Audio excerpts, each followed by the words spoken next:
Yo, what's poppin', Max? How you doing, buddy? The Seamo and Max Show, Volume 3. Woo! Hey, what up, y'all? How's everyone doing out there? Fucking grab a beer, pull up a chair, let's hang out, huh? Episode 84. What up, Decker? Two goofy dudes. Thank you for tuning in. I know your time is valuable. There's thousands of other podcasts that you could have settled for, but now you're just vibing with two goofy dudes from Wisconsin who like to discuss the problems and figure out ways to solve them, and challenge the listeners to get up out of their comfort zone. Try some shit they ain't done before. This is Hold Us Accountable. Yes, it is. Yeah, this is Hold Us Accountable. Hello. Yeah, this is Hold Us Accountable. Is anybody home? This is Hold Us Accountable. Hold Us Accountable, yeah. Hold Us Accountable. What up, Jorgensen? Oh, I was like, who the fuck you talking to? Fucking gorilla, dude. I saw, dude. What up? Oh, that's coming later. Forgot about that. What up, everybody? Hey, what's going on? Man, Seamo, how you doing, brother? Hey, not too bad, man. Not too bad. Back in the stew. Just me. Two goofy dudes. How you doing, buddy? Good, man. I'm good. Good. Enjoying. We got some football rolling. Yes, sir. Got some Subway Sammies in the belly. Some apple pie. Drink a little apple pie before the show. We're feeling good, folks. Yo! Wow. Growing mushrooms. Everything's looking groovy, dude. Yo! Everything's a little hazy. Oh. Whoa. Whoa. Oh, no, we don't have a hazy IPA. Oh. I thought we had a hazy IPA. I was like, oh, yeah, everything is looking hazy. You scared me. You like stopped. I was like, wait. Oh, sorry. I was like a good, whoa. I was like, what's happening right now? Well, episode 84, here we are, folks. Thank you, everyone, for hanging out with us again this week. Episode 84, man. Let's say it again. Every time we say episode 84, take a drink. All right. Watching on Twitch, YouTube, whatever, Spotify, thanks for hanging out. You're listening on one of the podcast apps. Thanks for hanging out. What we do here on Holds Accountable, we like to just try new things that we've wanted to try, things that we've told ourselves, oh, one day I'm going to try that. One day I'm going to learn to play the guitar. One day I'm going to do stand-up comedy, and we're trying to do those things and talk about the process of just undertaking like a totally new activity. Challenges, the goods, the bads, the things we did, the things we didn't do, maybe should have. A lot of the times it does go bad to start. Oh, yeah. But that's kind of the great thing about this. We come in, we laugh about it, we say how pissed off we were in the moment, but now we're laughing at it, and it just makes it, a little bit more fun. Yeah. So that's what we're doing. If you have any ideas for us, if you've done anything that, you thought was pretty badass that you just tried one day and turned out maybe it didn't go so well, but you stuck with it and you kept doing it, let us know. Let us know what you're drinking. Ooh, we like to try a new beer every week. We sure fucking do. Man, we got a good one.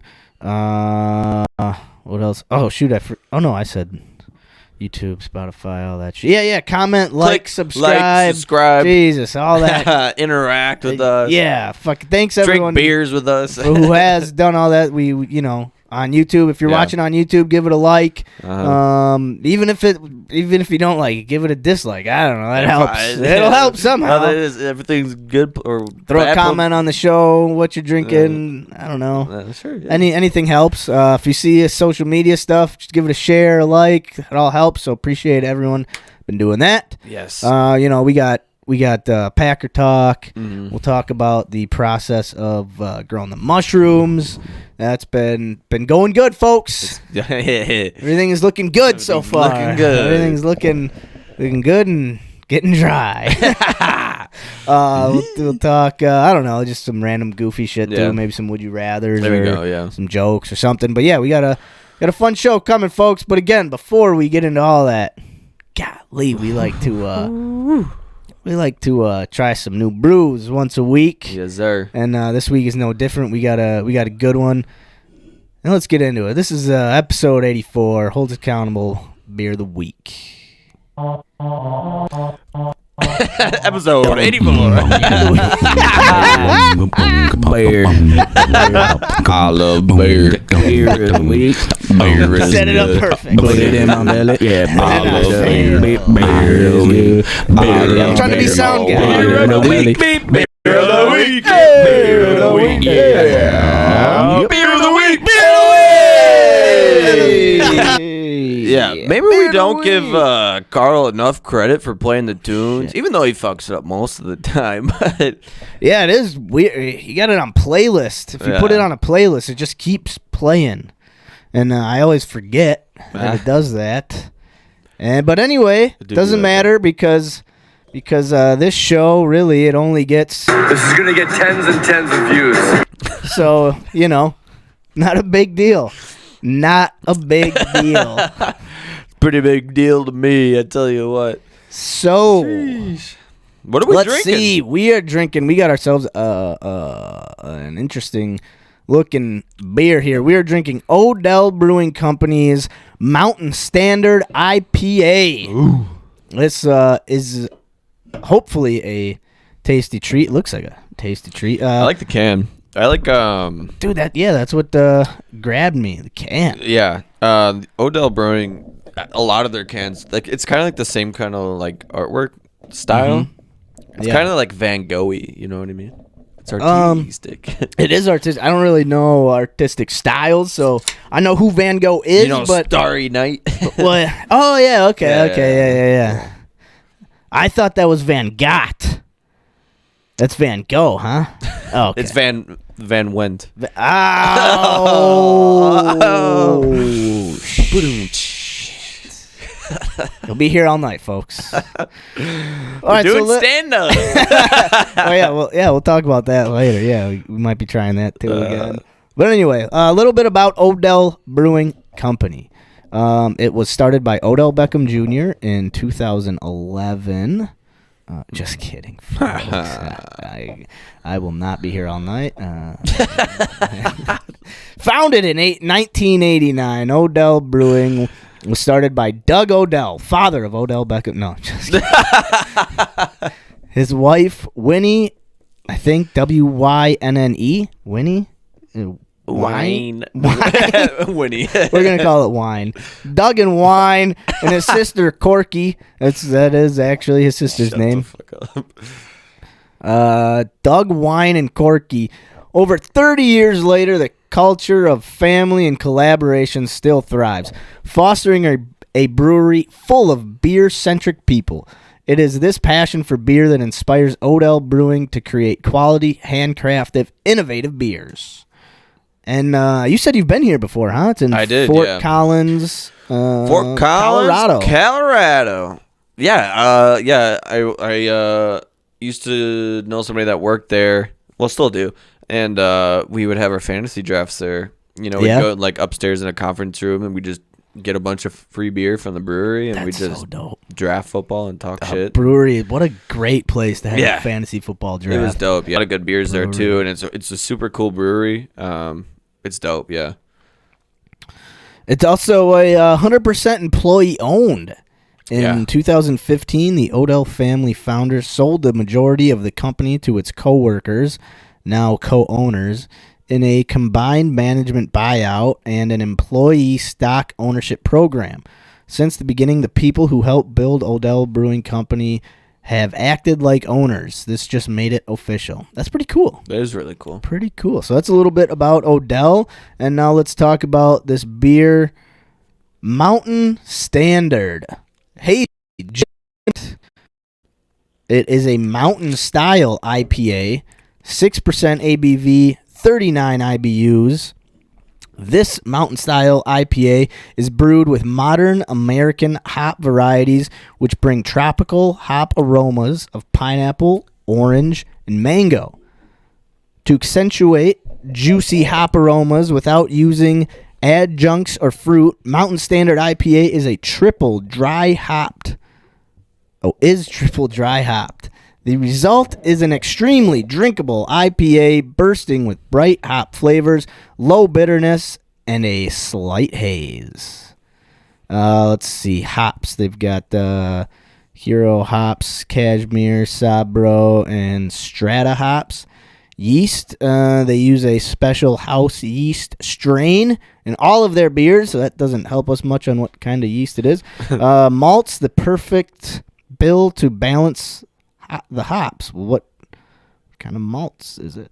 Multi-malts. Water, fresh Rocky Mountain water from the Cache La Poudre River. Quite the river. All right, The Poudre River? The Poudre River. The Poudre? Is Poudre, spelled barely in order. Poudre? Poudre? Poudre. Poudre River. Poudre Canyon. Did a lot of hiking around there. It's pretty yeah? Cool. Mm-hmm. Yeah. It's just outside of town. Out of the fort, outside of the Fort Collins Yeah. town? Is that where you live, Fort Collins? Mm-hmm. Bitch. Yeah. Mm-hmm. It's good beer. I can see what they say, like bright hops. Ooh. It's not it's not heavy. It's a little bitter. A little bit. But it's but not bad. kind of light. I You know like what I mean? this. Ooh, that's good. Ooh. Yeah. Mm-hmm. I think also I am a little partial to an IPA. Yeah. Oh, that's got haze to it, in it, whatever, you know. Uh-huh. Definitely partial. So I'll say that right off the jump. I am, Fair. biased towards it. I just like it tastes like beer, Yeah. but it's got a little extra something to it, you Fair. know, like a little. I like black coffee, so I don't like it. I couldn't drink it all day, Right. right? But like I like a little bit of a bitterness to a drink. Sure. So I'm digging this. Yeah, I mean, I'm not like the biggest IPA drinker, but I'm digging this one too.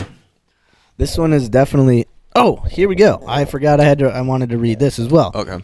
What's a mountain style IPA? Because this is a mountain style IPA. I don't know if we've had a mountain style IPA on the show. I don't know. Is it where they use the water from the mountains?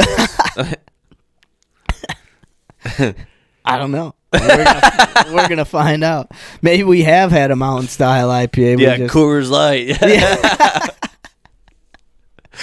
What makes it, huh? Well, okay. So also, this is also according to Odell Brewing. So Okay. let's just I'm gonna lay that out right there. Okay. If you ask us, it's all about the modern hops with juicy tropical aromas, low bitterness, a little haze, and a refreshing clean finish. All right, so Fair. Mountain Standard is brewed with innovative American hop varieties like Cashmere, Sabro, and Strata, which bring tropical hop aromas of pineapple. Okay, we said this. Then they triple dried it to accelerate the juicy hop aromas using the okay. I thought it was actually gonna say, like, literally what is What makes it a mountain style?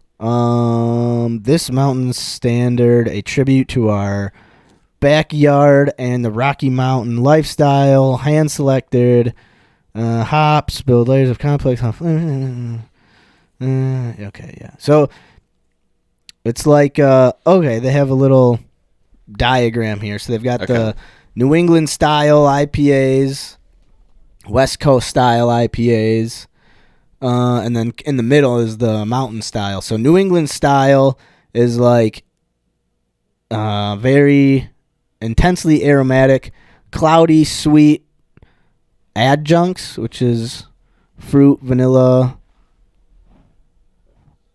lactose, I guess. I don't know. West Coast styles is more aggressively hopped. They're more clear, not cloudy. They're a little more bitter, not as sweet.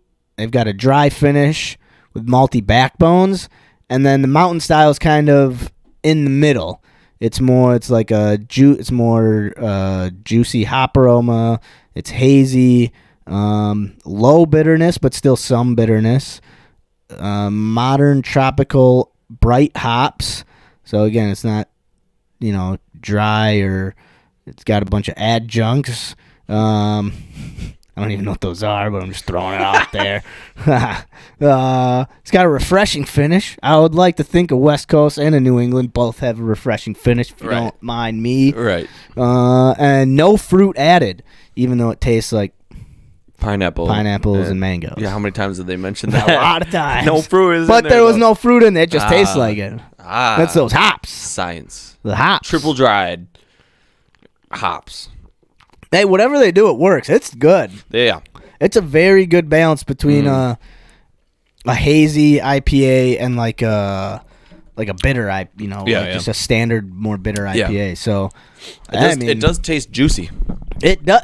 That is a good way to put it. It tastes juicy. It's like drinking a hop that was sitting in a mango pineapple patch. Yeah, there it is. And then carbonated. Well, fucking all right. Well, folks, along with trying a new beer every week, we also like to rate this beer. Sure do. And we like to rate this beer off of a little scale here. And what's that scale called, Seamo? Oh, hold on. They can still see me. I forgot to edit this part because I switched computers. Switching computers, getting a new beer scale up. Hey. Sorry, guys. What up? There's us. Mountain Standard. All Mountain Standard IPA. Never had a mountain style IPA. We have now. Christ. It's almost like a hazy, but it's not quite a hazy. It's almost like a real bitter IPA, but it's not quite a real bitter IPA. It's right in the middle. Nice, juicy start. Little bit of a bitter finish. But you get those like a sweet kind of fruit flavors with it the whole way through. Even though there's no fruit added to it. Here we go. Still kind of tastes like fruit. If you've ever had a mountain style IPA before, let us know what kind have you had. What's the brewing company? What is the beer itself? Did you like it? Did you not like it? Do you recommend? Do you not recommend? Let us know what you think. Do you like New England over West Coast? I don't really know personally. I kind of like. I feel like I like a West Coast more. But I would need to have them. I can't think of any right off the top of my head. That's the problem, Like I don't have like this like depth of like, oh yeah, West Coast. Oh yeah, these 7 different kinds of beers that's my shit. Or yeah, no, New England, man. Or I like New England, but I don't like this kind. I like a West Coast style, but not this kind. I don't really have that in my arsenal to just pull out whenever. But I feel like, but looking at the list, I feel like I'd like a New England more because it's cloudy, sweet, where the West Coast is bitter with a dry finish, and that's usually not my jam, but in beer usually I don't mind it so much.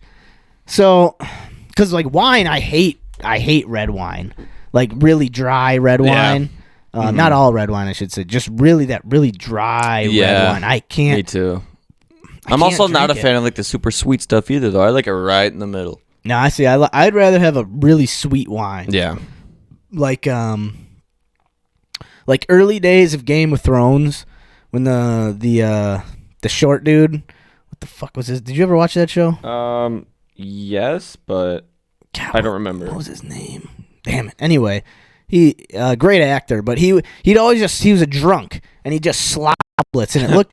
Yeah, and I always just picture it like a sweet, like I don't know why. Like if it's bitter, you shouldn't have wine. I don't know why my brain goes there, but that's where it goes. Like, oh, it must be a sweet wine. Yeah.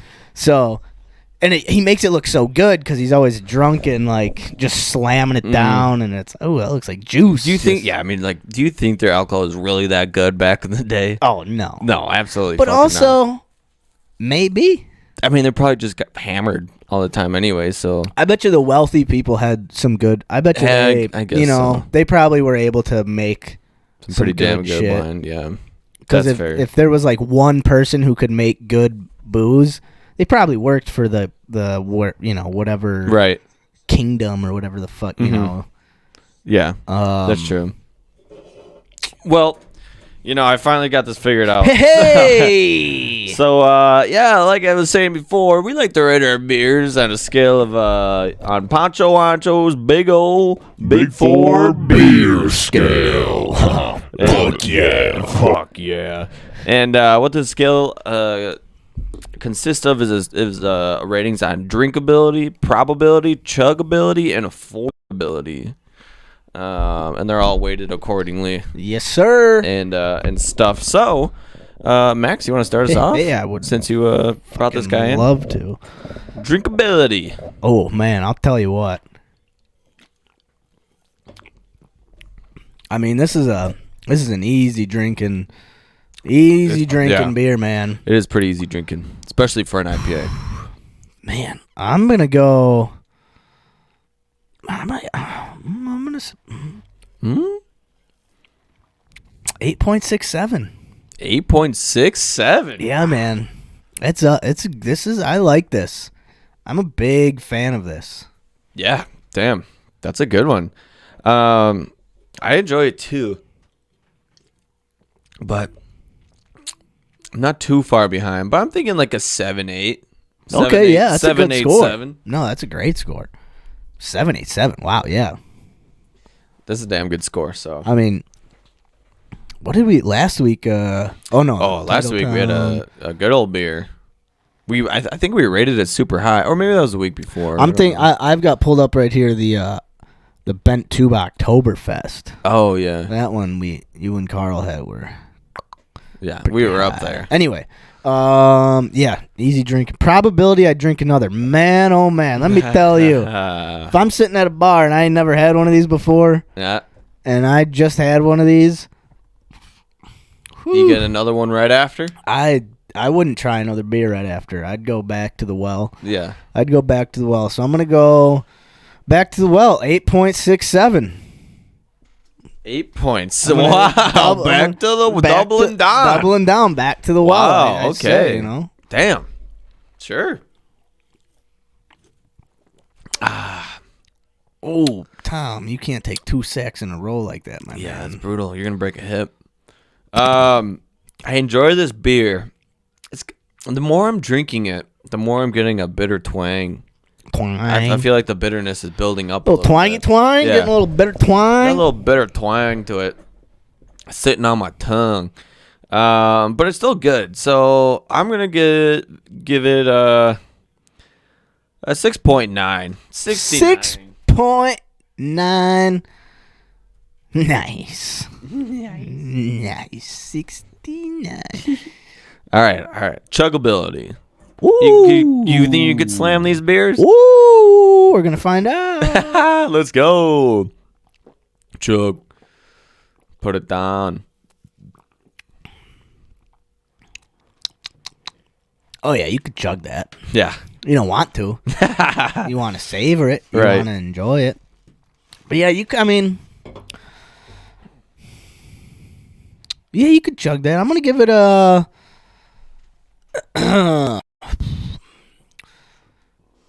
7.28.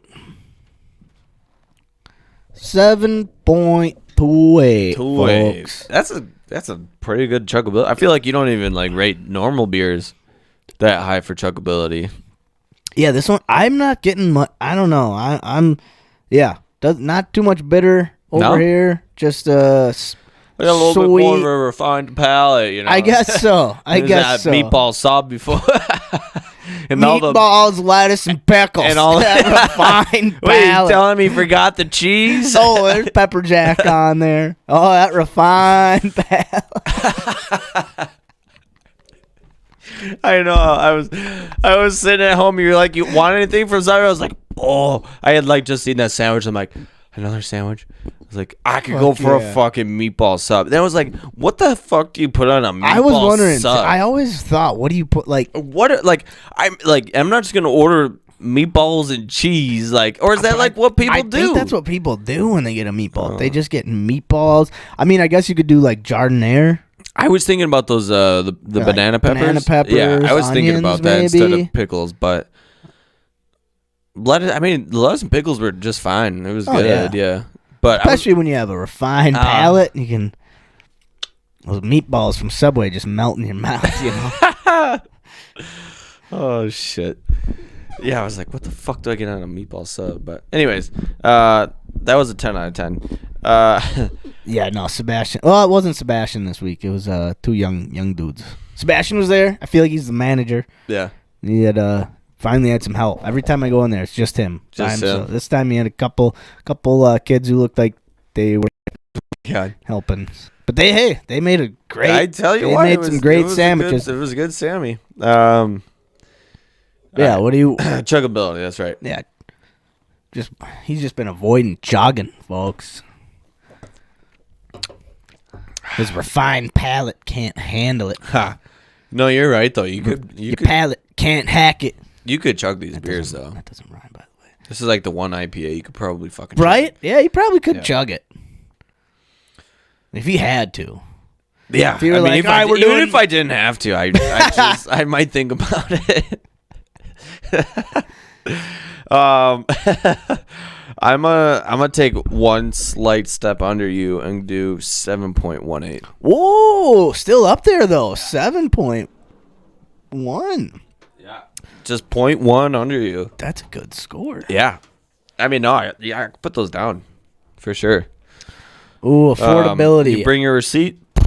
Fuck you, Carl.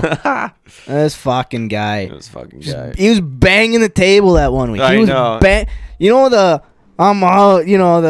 the saying, I'm banging on the table about something. Yeah. I'm passionate about it. He was banging on the table for receipts. And that wasn't even the first time he did it. And then the first time he tried to cover up and he lied. Yep. He was like, "Yep, I got it." Mama Kills brought us. I think this was actually. Hold on, I can tell you exactly how much it was because this was the only thing I bought. Check the statements. Yep, I'm gonna check my bank statement. Just as good as a receipt. Fuck you, Carl. Hope you're having fun at the birthday party, bud. Hope you had fun at Segura. Can't wait to hear about it. I know, I'm stoked. 70-yard field goal. 70. He kicked a 70-yard field goal in practice. Holy shit. 71, he made it. Wow, he's got a fucking leg. Zoink, Scoob. All right, let's see. Boy, do I spend my money on a lot of dumb shit. That's how I feel when I go through my fucking bank account. Like, Jesus Christ. I spent how much food on DoorDash? Or how much money? Why did I spend? Here we go. $11.59. $11.59 after tax? After tax? Yeah, that was total. $11.59 total. Let's go. That's not bad at all. No. $11.59. So it was probably like $11 for this tasty treat. Jeez. Or was it $12.53? Wait, oh shit! A 61-yard field goal attempt. Oh, he's got this. Easy. I can't hope he misses though. This guy's a cocky motherfucker now. He is. But he's been good for so long that you kind of give it to him. Yeah. Oh, blocked. Eat shit. Oh wait, that's more points for my defense, baby. Yeah, you get points for blocked field goals. You got to, right? Yep. Sure shit. All right, so this beer was either $11.59 or $12.53. I don't know which. What? It was. Can't you see where he bought it? Like what? $11.59. $11.59. Yeah, it was $11.59. All right. Taste a treat. $11.59. We're gonna go with $11.59. All right, man. It's $6.59. Less than $2 a beer. tell you what, folks. For this tree, this is a treat. Name your number. What you got on it?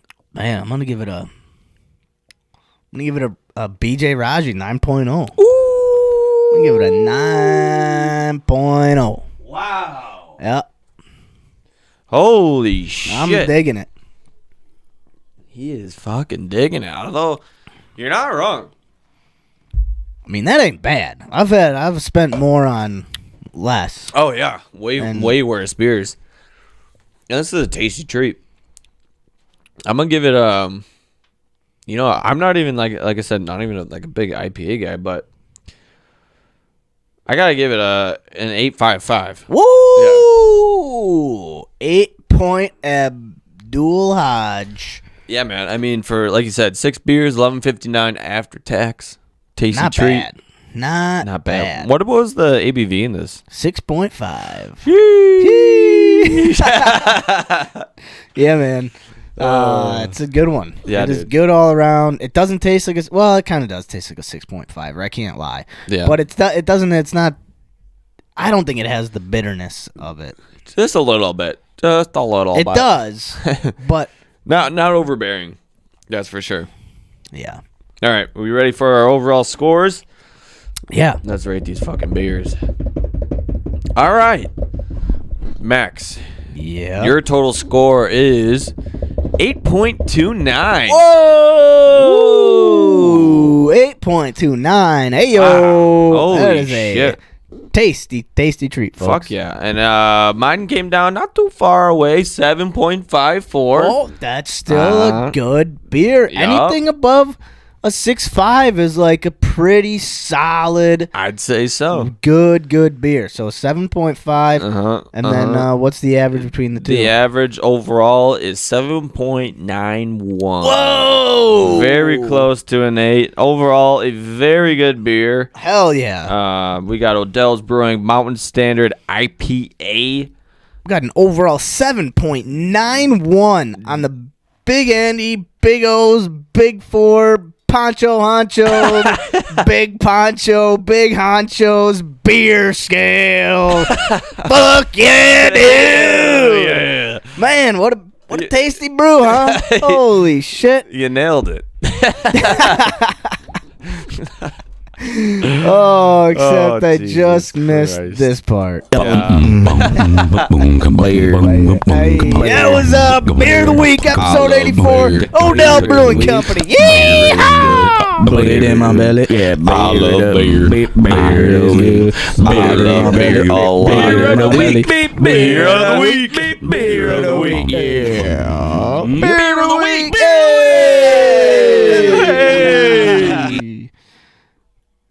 Hell yeah. Oh, headphones? You trying to turn your headphones down a bit? Nah, they're good now. They're good now. All right. The bass is just crazy. Yeah. I feel like the speakers are blowing out. They start rattling when they're... Yeah, are those Carl's head or are those yours? No, these are Carl's, so... Dude, probably he can't hear. I know, me. it's easy to put the other ones on, too. No. I'm just a piece of shit. Anyways, talking about pieces of shit, About how about pieces them of Packers, huh? Whew. So, man, all right. So, if you're, the Packers will have already played the Bills. All right. So, we're not talking about the Packers-Bills, which I've kind of been realizing might be a little, because we record and then it takes a little bit to get the episode out. Yeah. So, we're talking about the Washington Commandos game, and man, did it suck! Holy shit! Well, it started off good. It started off cool. Yeah. What did we get? Pick six. You and Carl were all like talking on the group chat, like, "Oh, who had the pick?" I think we were all kind of like, "Oh shit, this is like let's." Friend, buddy, so Carl had, he had, I think I picked 6, and Rashawn Gary had 2 sacks. Yep. He had Romeo Dobbs was gonna have a touchdown, 2 touchdowns. He had a 34 Packers. Boy, was he wrong. Jesus. Seamo, you had a 24-17 Packers. Christ. Aaron Jones, 2 touchdowns. Rashawn Gary, 2 sacks. I had it 14-13 Pack. You're the closest one. Dylan was going to have 2 touchdowns, and Quay Walker was going to have a sack. Yeah, score-wise, I was close, but... Well, what was the final score even? I don't even think I was that close. Yeah. I was listening to it, but I kind of tuned it out. Yeah, that was smart. Yeah. That was good. Good way to it. It was like, dude, the first drive was like perfect. Coming in hot. Like, okay, this is what our offense is supposed to look like. We were looking good. Yeah. We had the touchdown to Aaron Jones. He had a hell of an offensive play. And then defense, 3 and out, looked fast, looked sharp, looked good. They go to punt. Amari Rodgers muffs a punt. Is that what happened? Like, yeah. It was shaking up to be a blow. Like, yeah. Dude, our defense made, like, the first series, like, because we were making Heineke just like, we were rattling Heineke. And defense stepped up, and then Amari Rodgers muffed the punt. But then the defense stepped up again, and I think they just held him to a field goal. So it was 7-3. And then the defense comes out, gets a pick 6, and it's 14-3, and it's like, oh, okay, like, yeah, we had to weather that storm of Amari, like, fucking up again, yeah. Dude, it was like, we can never just have a complete game, right? There's always, like, we play so well, and then something happens, and that's how it was going. Like, offense was looking great, defense looking great, and then special teams fucked up. But then, you know what? Defense came back out, got a pick 6, and you're like, okay, 14-3, let's go. And then it just, like, the offense couldn't do shit. Maybe we got a field goal after that, and it was 17-3. Let me pull up the box. But yeah, like, yeah. Well, I think we were at 14. 14. Is that what?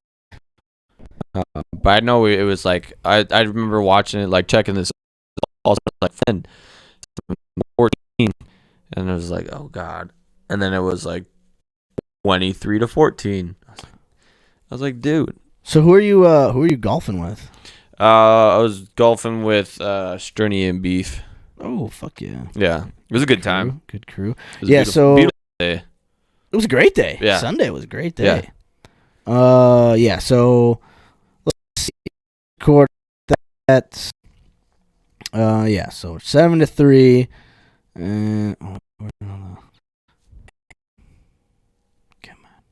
Kim. Here we go. Okay, 7-3.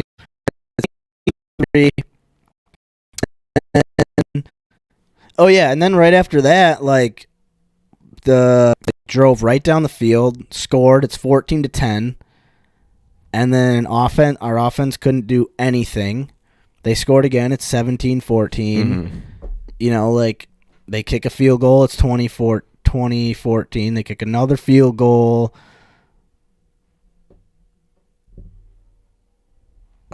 Yeah, that's just brutal. That's what it ended on, right? 23-14? 23-21. So we scored with 3 minutes and 30. Yeah, that's right. I do recall that pass, that last bit of hope. Yeah, and that was enough. But again, like, how many times we didn't get Aaron Jones the ball hardly at all. Let's see, Aaron Jones, 8 carries for 23 yards. He had 9 catches for 53 yards and 2 touchdowns. So overall, he touched the ball 17 times. I mean, for what reason? But why so little? I would rather have it 19 carries and 6 catches, you know? Like, yeah. A.J. Dillon had 4 carries. Like, 12 rushing attempts just isn't enough to establish the run. Not at all. If you don't, like, it wasn't. No. They didn't have to prepare for it because they knew it wasn't going to happen at that point. When it's frustrating when you hear the coach, like, every week, I didn't do a good, I got to get these guys the ball more. Right. But and then they never do. So, I don't they obviously want to, but clearly they're not. So why not all right, if you're not going to give Aaron Jones the carries, put him back there on kick and punt return. No. Because otherwise what's the point of having him? He's a weapon. What if you're not going to run the ball with him, then let him do things. And if you're going to be a passing offense, fine, but then figure it the fuck out. But then put your playmakers in the spots that they can actually make plays. And if clearly Aaron Jones isn't a priority, he's just not. And I don't know why. Doesn't make any sense, but he's not. So then put him on there and kick and punt returns. Otherwise, what are you paying him $10 million a season for? Literally. I mean, what you want? Would you rather have Amari Rodgers back there muffing punts, or your starting running back there who running back because he doesn't plays like he's a fourth string running back? Right. You treat him like a fourth string running back then, and make him return punts and kicks if that's what he's gonna be. Right. So they need to figure that out. Like you said, the fact that they keep talking about it every week and then not doing anything about it, and I feel like it's been getting worse and worse actually. Yeah. Of not getting in the ball, it just doesn't make any sense. And I don't know, maybe it's Rodgers checking out of plays what people are saying. But at the end, how do we don't know what we can speculate and say well, there's no way LaFleur would call this many pass plays, so it's got to be Rodgers checking out. But and maybe the teams are setting up so well for the run that it's just not a good idea. But at the same time, so we switch up the play and we're still getting nothing done. So I would rather, regardless, the offense still. I would still rather try and run for 3 yards every. I know you can't run every fucking down, but right. But I mean, even if you get anything instead of just throwing it away 3 and out constantly over and over again, One thing I saw a lot of people talking about was we were having a lot of success running the ball on the edges. Yeah. Getting the ball, quick pitches, hitting the edges. And we just didn't do that for the second and third quarters. And then we started doing that and we started hitting big run plays. Yeah. So I don't know if maybe they changed up their defense and they were kind of getting ready for that in the second and third quarters. Then fourth quarters are kind of more looking to pass, so you can get away with that. No idea. I didn't go back and study the film and break it down, But when it comes to just out thinking yourself, a lot of times that's what it seems like coaches do. Yeah. They think they call the whole Rodgers checking out of things. Mm-hmm. Obviously, I don't think he's doing it on purpose, or people are saying he's doing it on purpose. But if you call 2 plays at the line of scrimmage and the defense lines up like they're all out going to stop the run, of course Rodgers is going to go, okay, I bet you I can throw this ball for 5 yards rather than a 2-yard to a negative 3-yard run. Mm-hmm. Which I totally get that. But maybe let's just, and I know the Rodgers word was simplify. In his press conference, he was just saying, simplify. But maybe let's just say, hey, I don't care if they're lined up to stop this play. We're just going to do it better because But if you have 2 plays, that's too much on a player's. Maybe not. I mean, it's not even working out anyway. So yeah. So maybe the fact that Aaron Jones is the lifeline of our fucking team right there. Even if he's got a bad matchup on the line or whatever, or the defense is lined up, to stop him. Fuck it, maybe he can fucking do something with it at least a couple of yards. Yeah, still better than nothing. Or you just line it up and run it, and we execute better than they do, and you know what? We hit a big run play. Yeah, put some trust into Aaron Jones that he's going to make a move on somebody or something. He's fucking shifty. He can cut up the field really fast, find that hole. I mean, it only takes one gap and a shake of one guy, and he's down the field already. So a lot of people, I say a lot of people, I read all this shit, but a podcast I listened to, a guy who does read all this shit, he was saying how, like, there are people on Twitter saying how, Roger, if Jordan Love played that game, maybe we run it on 4th and 1 rather than that played a 4th and 1 and we tried to do like this quick pass to Dobbs. No, I was wasn't watching. So it was like a 4th and 1 play. It was kind of late in the game. Like, it was a big play. It was a big moment in the game.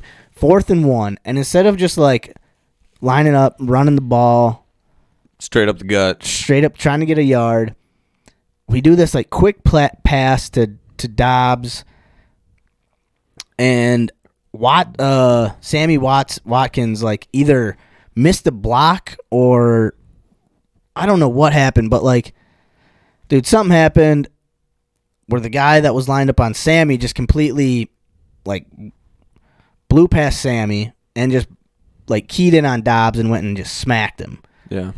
Broke up the play, turnover on downs. So it was like if it was either a miscue on Rodgers missed Sammy running streaking down the field, or Sammy just wasn't even supposed to streak and he was supposed to block, set up like a little screen for Romeo. Right. But either way, again, why put so much emphasis on like these little details? On 4th and 1, just go out there and bash the fuck out of the person in front of you, get a yard. AJ Dillon, there, fucking human wrecking ball. Like we again, personally, I believe this goes back to just outsmarting ourselves. Right. Like, just be a more physical team. Like, the team that wins the Super Bowl is always the more physically dominant team on the offensive and defensive lines. It's never the most finesse team that wins. Right. I mean, the Rams are probably the closest thing to a finesse team that won the Super Bowl. But they had Aaron Donald, who's probably one of the greatest defensive linemen of all time, if not the greatest. Mm-hmm. And they had, I think, Whitworth, right, that left tackle who's now doing Prime Video. Right. Like, he was an animal. He was a great left tackle, even though he was 40-something years old. So they had, like, guys on the offense and defensive line, but they also were able to finesse a bit. So I guess that's where maybe you could say, like, well, the Rams, they're finesse. But still, even if you're just physically more dominant, like, you have to think less. Like, that's just like less outsmarting that you have to do. Like, that's when you can just simplify it and just fucking run it up the fucking gut for a yard. You don't have to do some quick, short screen pass that we're always terrible at anyways. Yeah, like a 4th and 1. You shouldn't be doing like this play where there's like 3 different option routes for 3 different receivers, and it's, one guy has to read his corner and the other guy's got to read this corner, and just run the damn ball on 4th and like we got motherfucking Quadzilla. Fucking pump up his fucking quads and fucking run them out there. Dude, put them both out there, fake the Quadzilla, pitch out to Jones, let him, literally do something, man. Like, yeah. I don't feel like that's the only option we should be fucking running on 4th and 1. Either fucking Dillon takes up the middle or Jones is splitting out. How cool would that be to see Aaron Jones and AJ Dillon? Aaron Jones getting the option, getting direct snap. They run the option with hit AJ Dillon out to his left, and he's reading the linebacker coming at him. Yeah. And then if the linebacker, dude, that would be dope. The little wild guard. Dude, the fucking wild pack. Yeah. Wild cheese. Wild cheese. Wild cheese. That wild cheddar. This is on that when the football game, the college football, NCAA college football was a thing. There was, they had the Wildcat formations. Yeah. But every team had its own wild something. So, like, the Badgers would be, in the playbook, in the game, it would be Wild Badger. So it would be the running back is at the quarterback position, and you're just, all right, that's the Wild Badger portion of your playbook in the game. So the South Carolina Gamecocks, that's their name, Gamecock. Yeah. So in the game, that portion of the game was Wildcock. Like, that's how it was in the game. It wasn't like... It wasn't Wild Gamecock. It was Wildcock. Wildcock. The Wildcock formation. Jesus Christ. Oh, the best. But yeah, so dude, I don't know, man. That was, I think we I wish I could remember exactly what we said last week, but like that was like a do or die kind of game for us. I remember us saying like, I mean, if we lose to the fucking Commanders, like, who are we gonna fucking beat? Because I mean, we lose to the Bills. We're 3-5. Yeah, Bills. I mean, we basically got to win out after that, and that ain't happening. We still got the Eagles. We got the Vikings. We got the Cowboys. I mean, yeah, the Eagles are undefeated. Cowboys are 5-2. Like we gotta play the Vikings again. Yeah. We play the Bears. I mean, based on how we're playing, none of these games are like doable, easy. Like every single game we play from here on out is gonna be like, shit, I don't know, man. Yeah, can't really afford to lose anymore. You can't afford to lose, and there's no team that I'm over. There's not a single the Texans. Let's maybe like we lose to the Texans. Mm-hmm. I don't like I wasn't the biggest like idea of like, oh, we need to trade for a wide receiver. We get like an offensive weapon. Yeah. But based on like what the other teams have been doing, you know, the Eagles just went out and got Robert Quinn, big defensive lineman. Yep. The Chiefs just got Kadarius Toney from the Giants, who is a, you know, kind of a young weapon, like slot wide receiver, you know, shifty, really fast wide receiver. Yeah. So we got to do something. I don't think the Bears, you know.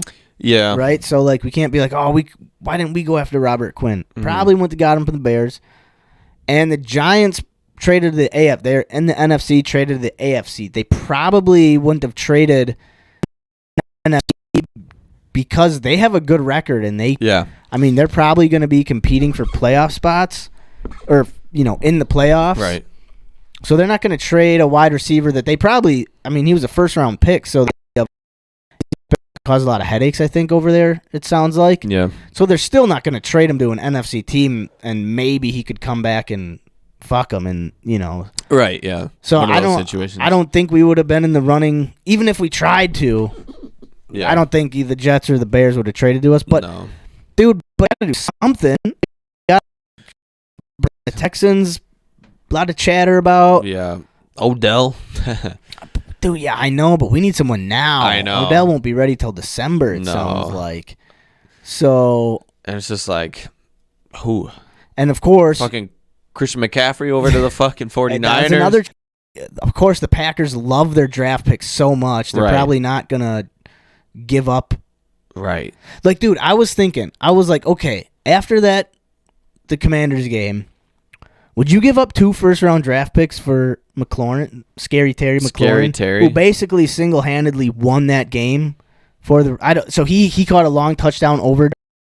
Yeah, I remember that. And then he caught a big first down over Jair. Yep. When we both those times we needed stops. Right. Yeah. And he single-handedly went out there and beat one of a premier cornerback in the NFL. Yeah. He just signed an extension, so he's on a contract. Mm-hmm. I mean, dude, I like Scary Terry. I do too, man. He's good. He's fast. I mean, he's got dog in him. Yeah, he was barking after both those catches. I mean, they were big time plays. Yeah, those weren't just like, oh, I juked you and you slipped on the turf and fell. Those were I broke your ankles. I was in your hip. You were in my hip pocket, and I caught it over you. Yeah, I was bigger, faster, stronger than you. Even though I'm not bigger or stronger. Right. But he made it, you know, so like, dude, I would love to have that guy on our team. Dude, I'd trade 2 firsts and Christian Watson and I love Christian. I'd trade 2 firsts and Christian Watson for Scary Terry now. Right fucking dude, now. he's like 25 years old. He's young, yeah. He was just a rookie. Maybe. This is what, his 3rd year, yeah. I think? I think it's his 3rd year. I would do that on this, because, I mean, realistically, the Commanders aren't going anywhere. They're not going to be like, no, we're trying to. Maybe they would trade him, but he's like I mean, he's a big asset, so you'd have to give up big, but he's a proven dude in the NFL. I mean, he beat our best player who we think is the best cornerback in the league. Right. He beat him. We paid him like he's the best cornerback, and that guy just beat us. So why not go out there and try to get him? Like literally.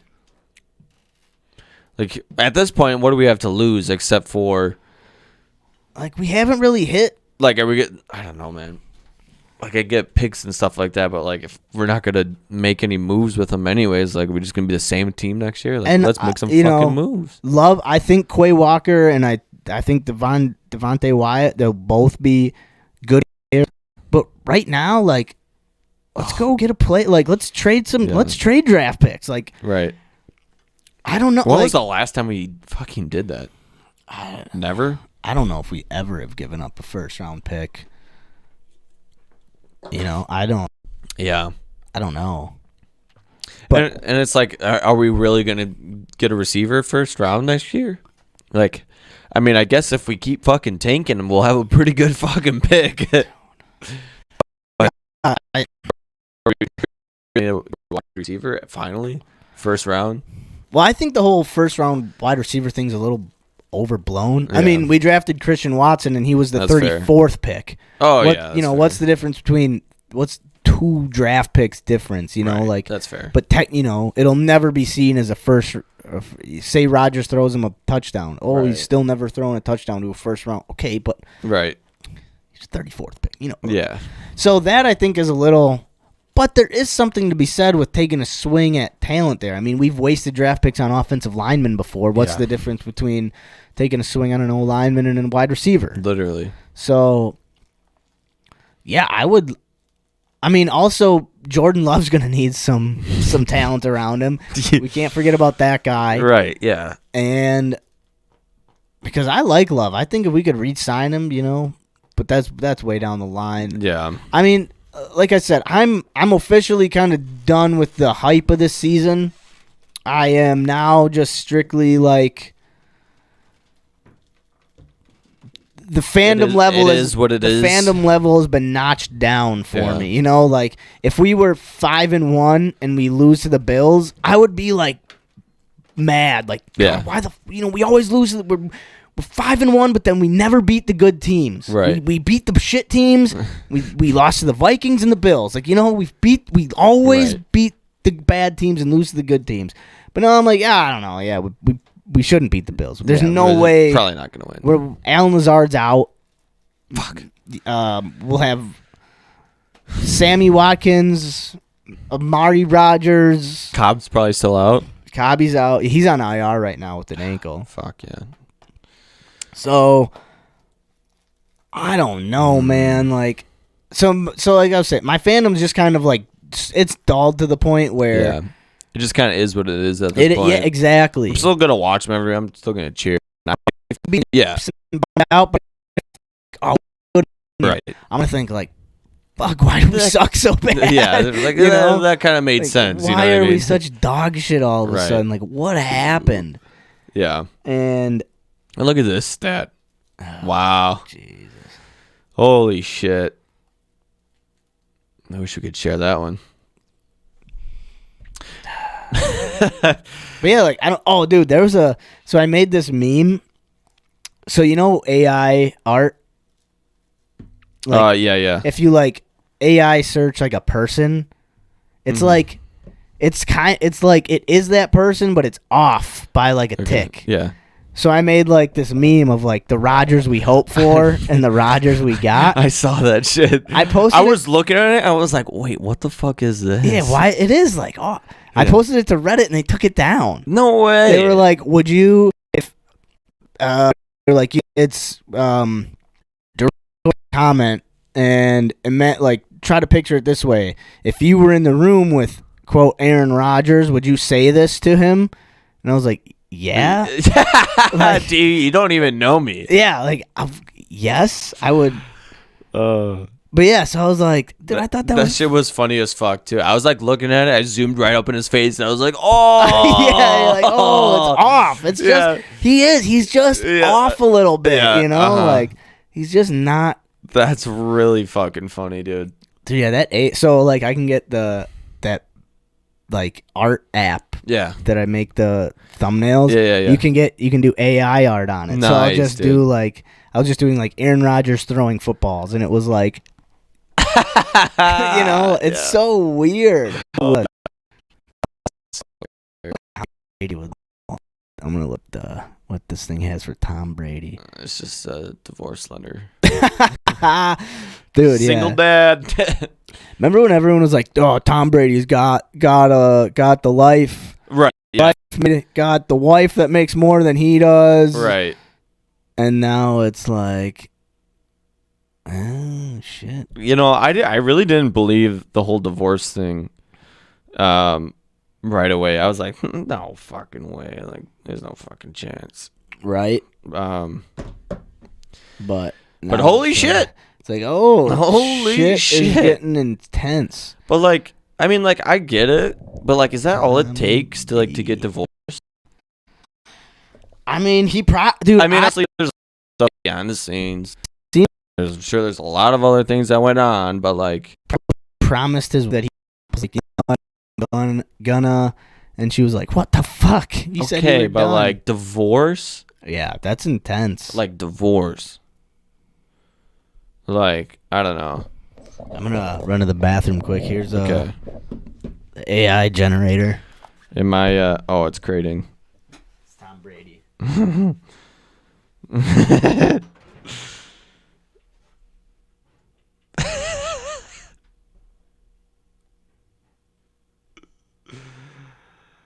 Oh, these are fucking funny. Oops.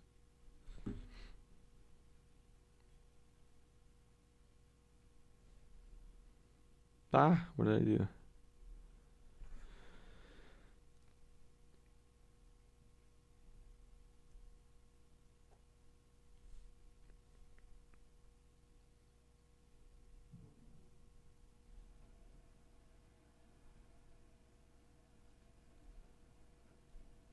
Max, I don't know what I did. I fucked it up, you guys.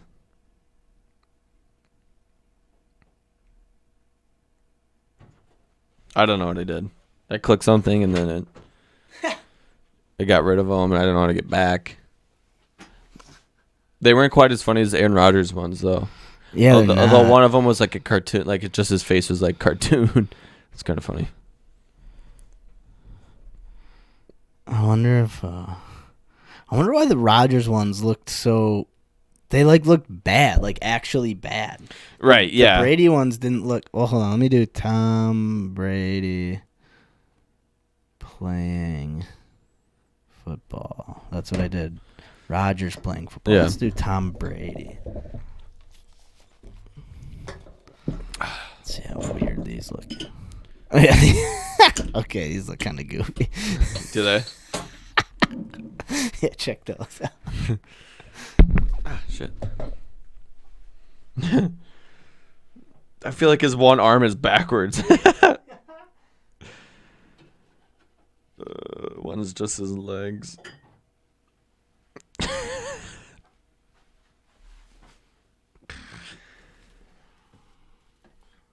Dude, his fucking leg or his arm in that one. Yeah. So then the cool thing is like, thank you. Yeah.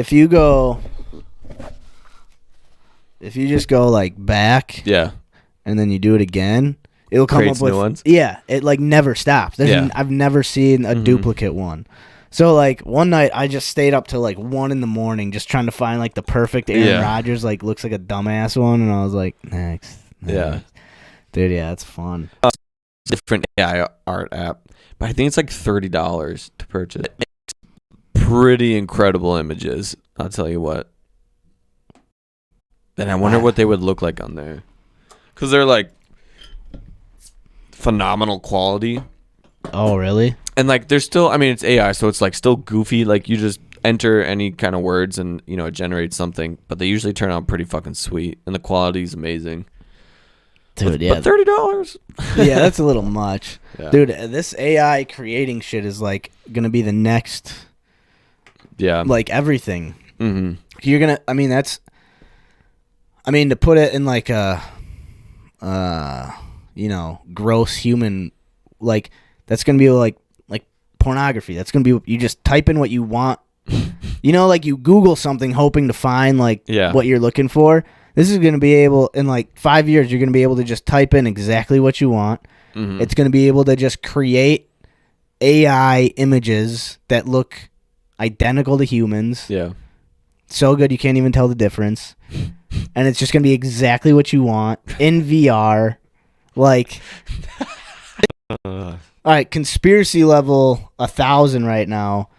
So I've been seeing all these articles on Reddit, these news articles. Not nude articles. Those are different kind of. The AI's got to think in some kind of way. Those are different Reddit pages I'm looking at. The news articles are like, oh, video games are helping cognitive function. Like, kids should be playing video games. It helps. And like, oh, it's so like the outside is so gross, and like all these new head trauma studies, and they're just gonna be like starting pushing like, just sit down, play video games. It's good for your brain. Like, connect into the, hardwire into the fucking video game. It's good for your brain needs the stimulation. Right. It's good, and eventually we're gonna be, I don't know, turn into these. Might be cool, crazy, be able to, some sentient virtually wire into a spaceship, travel in the universe, and we can see, like, we can literally look at the sun. Simulation. Probably all simulation inside of it. It's a never-ending loop. Every bit of weight. Get me out of here!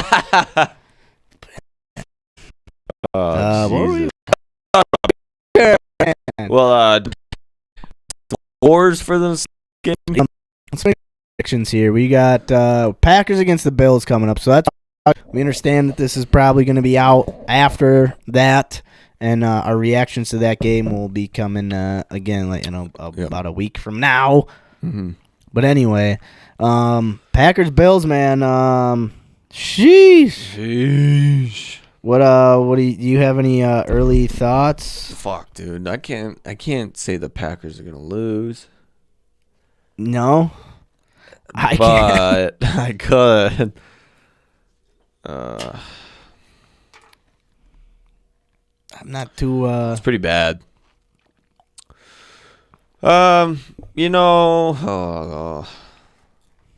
Fuck. The Bills are doing pretty good, right? I mean, they're a good squad. Yeah, dude. Yeah, they're real good.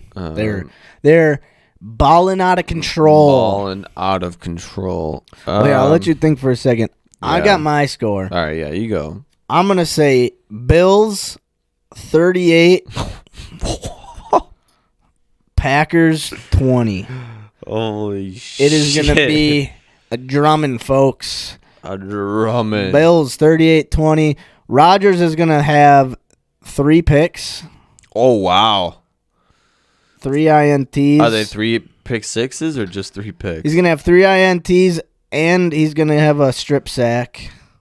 So 4 turnovers. Wow. Wow.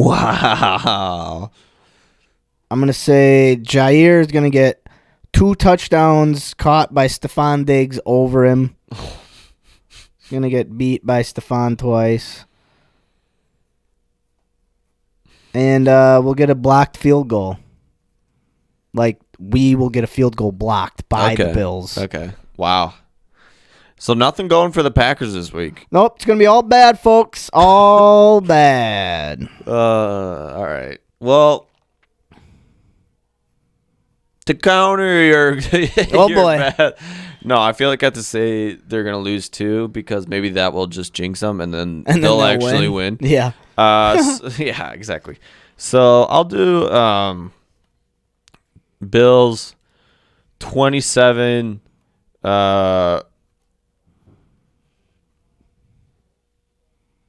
27-10.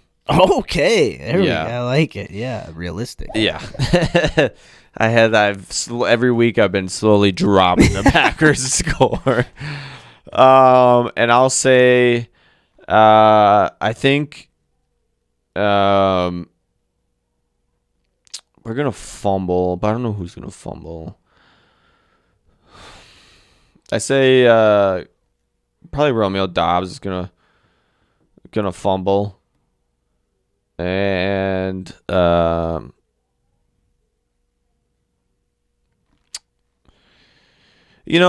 give one to our defense. I think we'll have one interception. Ooh, one interception. We'll have one interception. Any ideas on any guess on who the interception might? I'll give it to Jair. Jair's gonna get it. One interception for Ja. All right, and I'm gonna give we'll give Carl's optimistic score of the game. He's always Mr. Positive. Carl say the score is gonna be 31-30 Pack. All right, what do you think Carl's players would be? I think he's gonna say Aaron Jones, 3 touchdowns. Rashawn Gary, 2 sacks. And then Stokes and Jair are both going to have an interception. Oh, I love it.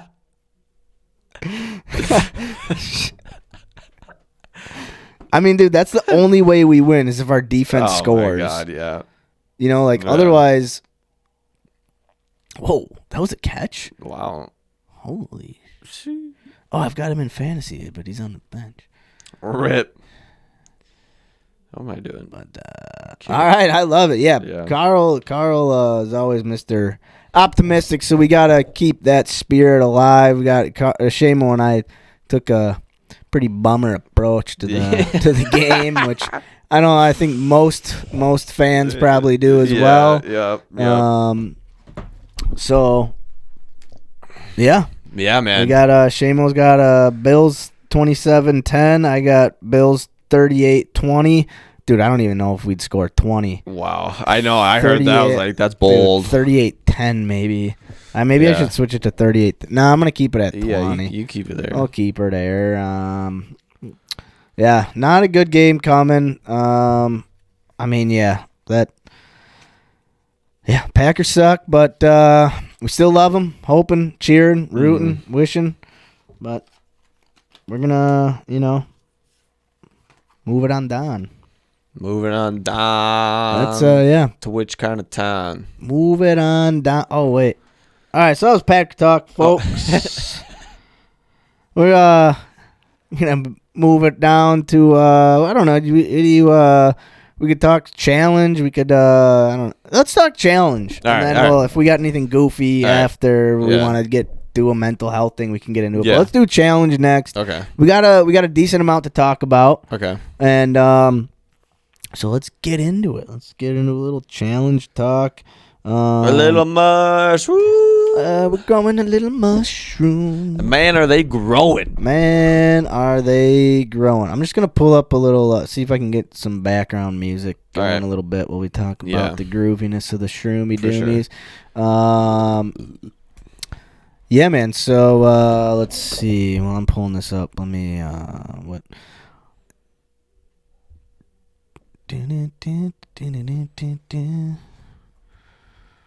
We are growing mushrooms, yeah. Growing mushrooms. Growing shrooms. That's all the background music we need. If only you could talk at the same time, Let's see. All right, I did that mix. That mix kind of sucks. I saw a post today that said that Giselle was going to give Brady one more chance if he retires right now. If he wins, and the I'm Super just looking Bowl. at this game, and I'm like, buddy, you might want to. Dude, if I'm Brady and I got my wife going, all right, you can either retire right now and we're good, yeah, or you keep playing and we're done. I'm saying bye to the team, man. Peace out, dude. It's not really worth it. No. Although, maybe to him. They're just not. I mean, at this point. I also think it's like a shitty ultimatum. I'm like, you're already halfway through the season. Yeah, but if he said he wasn't gonna play and then decided I'm playing, I don't know. Let's see what this. Let's see what these beats are like. Anyways. Love them. We're not getting paid for that. Fuck you, Ryan Reynolds. Cutthroat. Ooh. Hey. Are we rapping? Yeah, right? What's going on, dude? No, so we're talking monthly challenge or just challenge in general. I feel like we're kind of getting away from the monthly. Yeah, it's most I know. I remember what we can do after this. Okay. Do you want to do like some type of just a little game to decide? Maybe like a couple easy challenge or an easy challenge. Or my thought was us two, since we're here, we'll play a game of something like hand of cribbage. We'll get the bag toss out, darts, and then whoever wins gets to decide what's the game that all three of us will play every week. All right. If that makes sense. Yeah. Fuck yeah. Yeah? Yeah. Sounds good to me. We'll do that after challenge talks. We got that coming up. But yeah, so we're growing mushrooms. Yeah. And it's going pretty good. Yeah. I think it's going fucking great. Yeah. Personally. We were getting some harvest. Yeah. Some flushes. We got some flushes. And some fruits. Some fruits. We've got some. So we're growing a certain strain right now that I think have been coming in differently than how they normally grow, just based on like what I've been seeing. Yeah. From like, because they're supposed to kind of grow more in like a clump and kind of like all with each other clumped up and kind of gnarly. Like they are kind of a gnarly looking mushroom. Look like dicks. But ours have been coming in like big individual ones so far. Yeah. So that I got to do more research into like actually getting like some books maybe. Sure. And like trying to figure out what's going on, but that might be something that has to do with like the nutrients. Yeah, it could be like the nutrients, could be like the way, the wheat berries were distributed, like whether some were more colonized than others or whatever. Like, that one spot had like a super colonized chunk. Yeah. But I mean, the fact that they're growing and they're coming up, whether it's how they normally do or not, I think that's pretty That's the main great. thing, yeah. And I mean, honestly, the main thing is we actually have some that will work, that will be plenty if just us three want to get all. If nothing else works, if everything else just all of a sudden starts to go to shit, we'll have enough for us three to have a good time. Right. And then we got another bag that we can also try to create, grow and have a good time, which is something I was thinking maybe. So we should get those going pretty soon. Yeah, we got to get those going. Yeah. So I got too many things going on in my brain with these right now. Okay. What's one thing? What were we just talking about before? We're talking about how they're growing. Yeah. Growing funky. So the one bin, which was kind of the one that I thought would be the better one, that's the one that's kind of turned out most of the mushrooms so far. Like that's the bin that's had like the big mondos in it, and like the first two that we got that have been dried out and like are storing came from that bin, and like that's been the most successful bin so far. But after the first those first big ones came out, haven't really gotten. It doesn't look too promising. Like there's a lot there, but I gotta try to figure out how to like untap the potential. Yeah. Like but I feel like it's the growth. The mushroom growth is like stunted somehow, if that makes sense. And so now that they're coming up, is this where you start misting the sides? That's another thing. So I have started misting the sides. Okay. And I started doing that a little bit early. Okay. Mainly in the bin that that wasn't really doing that well, or I thought. Yeah. I misted that one before the other bin. Okay. So because the one bin was like there were mushrooms coming up and it was looking good, I waited until I harvested like the first like couple mushrooms we could, and then I started misting a little bit. Okay. Because that video said like after the first flush you'll want to start to mist. Oh, okay. So, but like our first flush was different than the video's first flush. Sure. Like we had like 4 mushrooms. They were big. Yeah. But like there wasn't a bunch of them. There wasn't a canopy, right, as mushroom growers like to call them. Mm-hmm. It was more just like individual mushrooms popping up. So I waited until after that one, we picked some, and then I misted that one. But then the other one, it was more, that bucket had more condensation around the outside, or inside, but around the outside, however you want to say it. On the edges. On the edges, yeah. Inside on the edges. Yeah. The other bucket had like little to no condensation inside on the edges. Okay. So when I misted the first one, I also misted the second one, even though there was nothing that I harvested yet. There was stuff coming up. Mm-hmm. So I'm thinking and kind of hoping need a little bit more fresh air and a little bit more, or wait, hold on, like a better song, because this not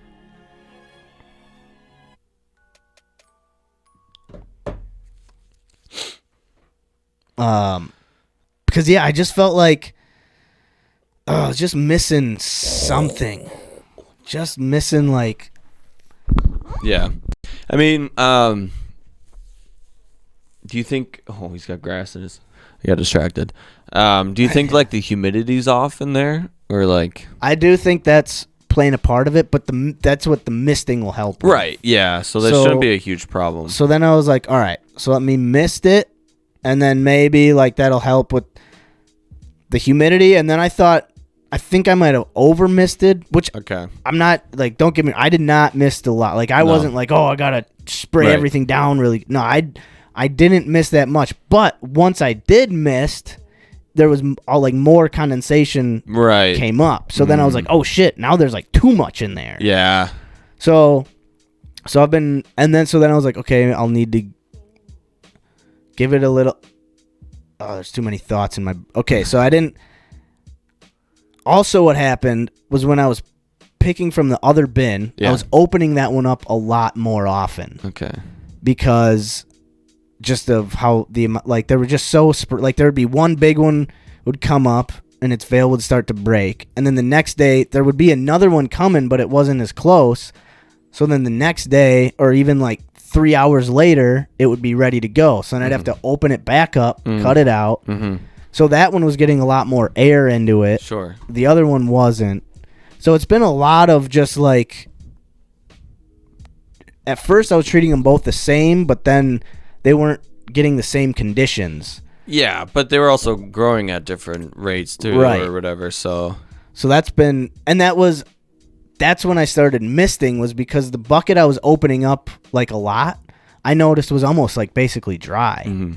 So I started misting that one, and then I should have like kept like a journal or something, but it was just. I'm also doing this while I'm working. Right, yeah. So I'm like having to like, I got to go click my mouse quick. Click my mouse, and then I run. So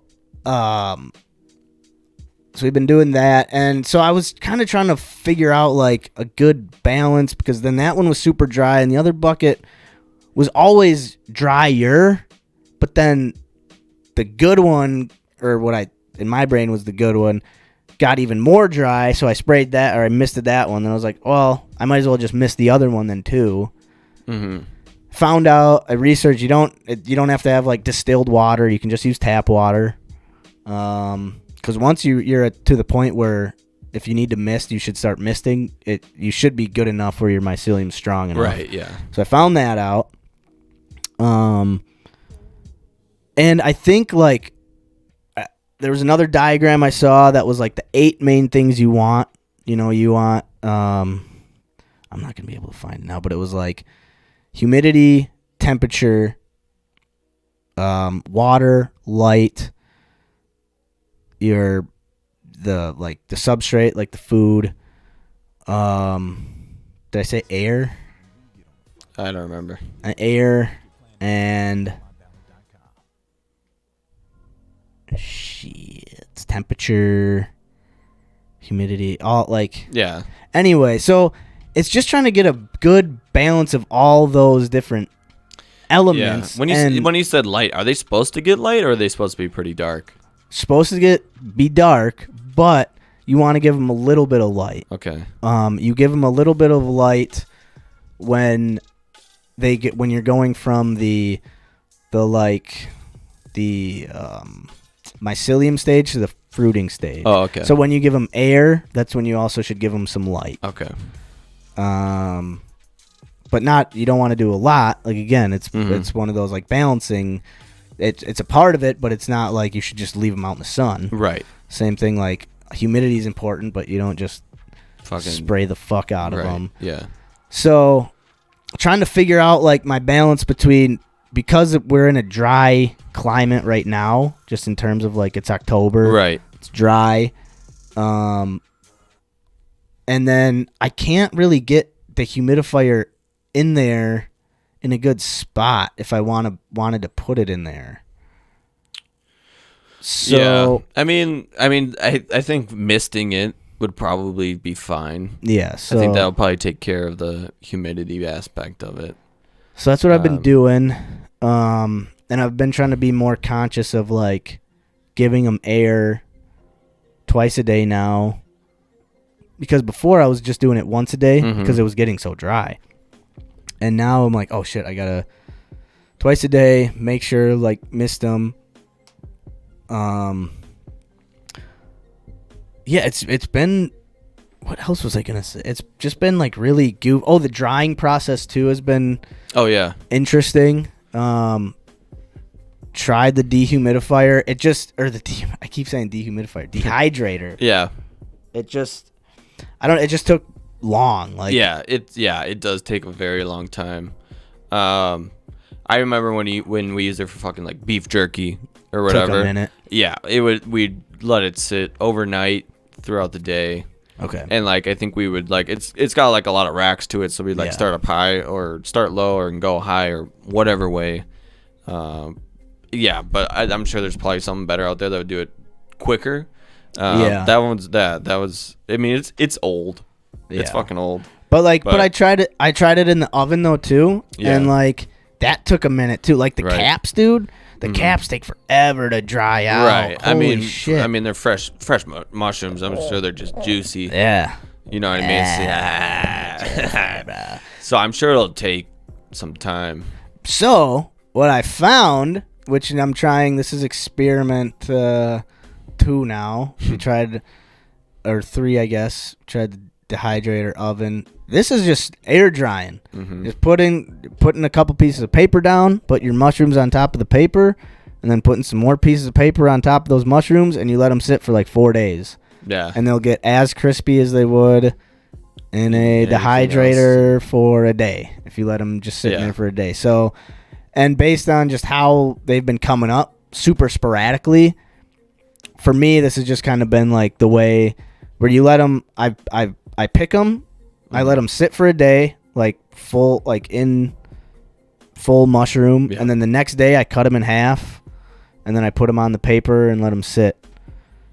So, nice. Dude, and it's cool. They're super blue. Yeah. Like they're this weird dark blue that's like, it's cool because you don't see blue in nature often. No. So when you do, you're like, oh, why is this blue? That's wild, dude. Do they have any like kind of like powder, like dusty powder on them at all? Because I feel like maybe not, but I feel like that's kind of what I remember about mushrooms. Like they always kind of had like a little like powder to them, like barely. Well, when they dry, they get kind of like flaky, and like pieces will like, especially if you have a a lot of them. I'm thinking Yeah. like they get super dry, so they kind of like rub against each other and almost like they kind of create like mushroom dust. Yeah, that makes sense. But like we have like a pretty nice like coffee bean grinder. So like we could grind them up and turn them into like powder to just throw in some OJ or Oh shit! dude, just get some like capsules and throw them in a capsule and pop. Yeah, Like we like that's something I've been thinking about.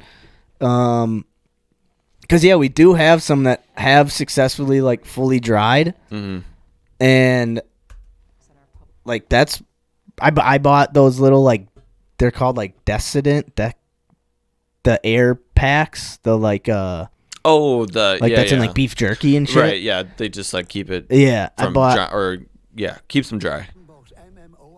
Sucks up the moisture. Yeah. So I bought those in the jar with the ones we've got dried. I was telling Seamo before the show, I ate a really like tiny one. I think they're called like aborts. So like mushrooms that grow, but then they're not like, for whatever reason, they just kind of like stop growing. Yeah. You can eat them. Like, yeah. It was like basically like microdosing. Yeah. It was so small that it wouldn't have done. I would have needed to eat like a whole handful of them. Sure. But we got a lot of those. There's a lot of little aborts, like and then also there's these like little bubbles that come up that apparently are like super potent, and you can eat those too. And we got some of those coming up that I don't really know. Like, it's gonna be it's coming along. And that's like they'll just keep coming too. Like as long as like it looks healthy, like they'll keep coming up. So we got to figure out how we want or when we want to do the other bag. Yeah. Because probably sooner than later. I feel like I feel like we should probably get them going pretty soon. Because it takes like a couple weeks for the shit to like get inoculated. Or no, we have the bag inoculated, but then it takes a while for the substrate to get the substrate inoculated too, I guess. Yeah. Germinate. I think that's a pretty good word. Yeah. Mycelium network to grow. Sure. So yeah, we have all the dirt, the cocoa, the vermiculite and gypsum. Another thing we were talking about before the show was just like the nutrients we had. Right. We had brick cocoa coir. That was very hard to break up. Really hard to break up. And it was like really brown. Like just a very, very brown color. But all the videos I'm seeing of people with cocoa as like a very like almost black color. Really? So, and the bag we got, that's the pre-ground, pre-mixed cocoa coir, is like very black. Okay. So, I'm not sure if maybe like this will help. Yeah. Just it's like a more evenly mixed like substrate that the mushrooms will better be able to get nutrients and grow through easier too. You know, there could be a lot of different like weird just variables at play with, especially with how we made our substrate. It was just we were kind of like guessing. It was such a we did guess a lot. And I mean, while everything was in the tub, we couldn't mix up the entire 5-gallon barrel evenly. Right. I mean, I'm sure it was okay because it's working for the most part. But it'll be interesting to see if like how much. Yeah. And I wonder if there's something specific that this other strain, like if it, something else we could add to it that would benefit that specifically more. Which is what we got. We'll look into. Yeah. So yeah, because the batch we got going, I think it's gonna fruit for a while. Yeah. The cakes don't look like, or the substrate cakes don't look like they're fully covered in white. They're fully growing. Yeah, I'm sure. It's just a matter of figuring out that balance. And another thing I want to do, I don't want to keep them in this closet I've got anymore. Yeah.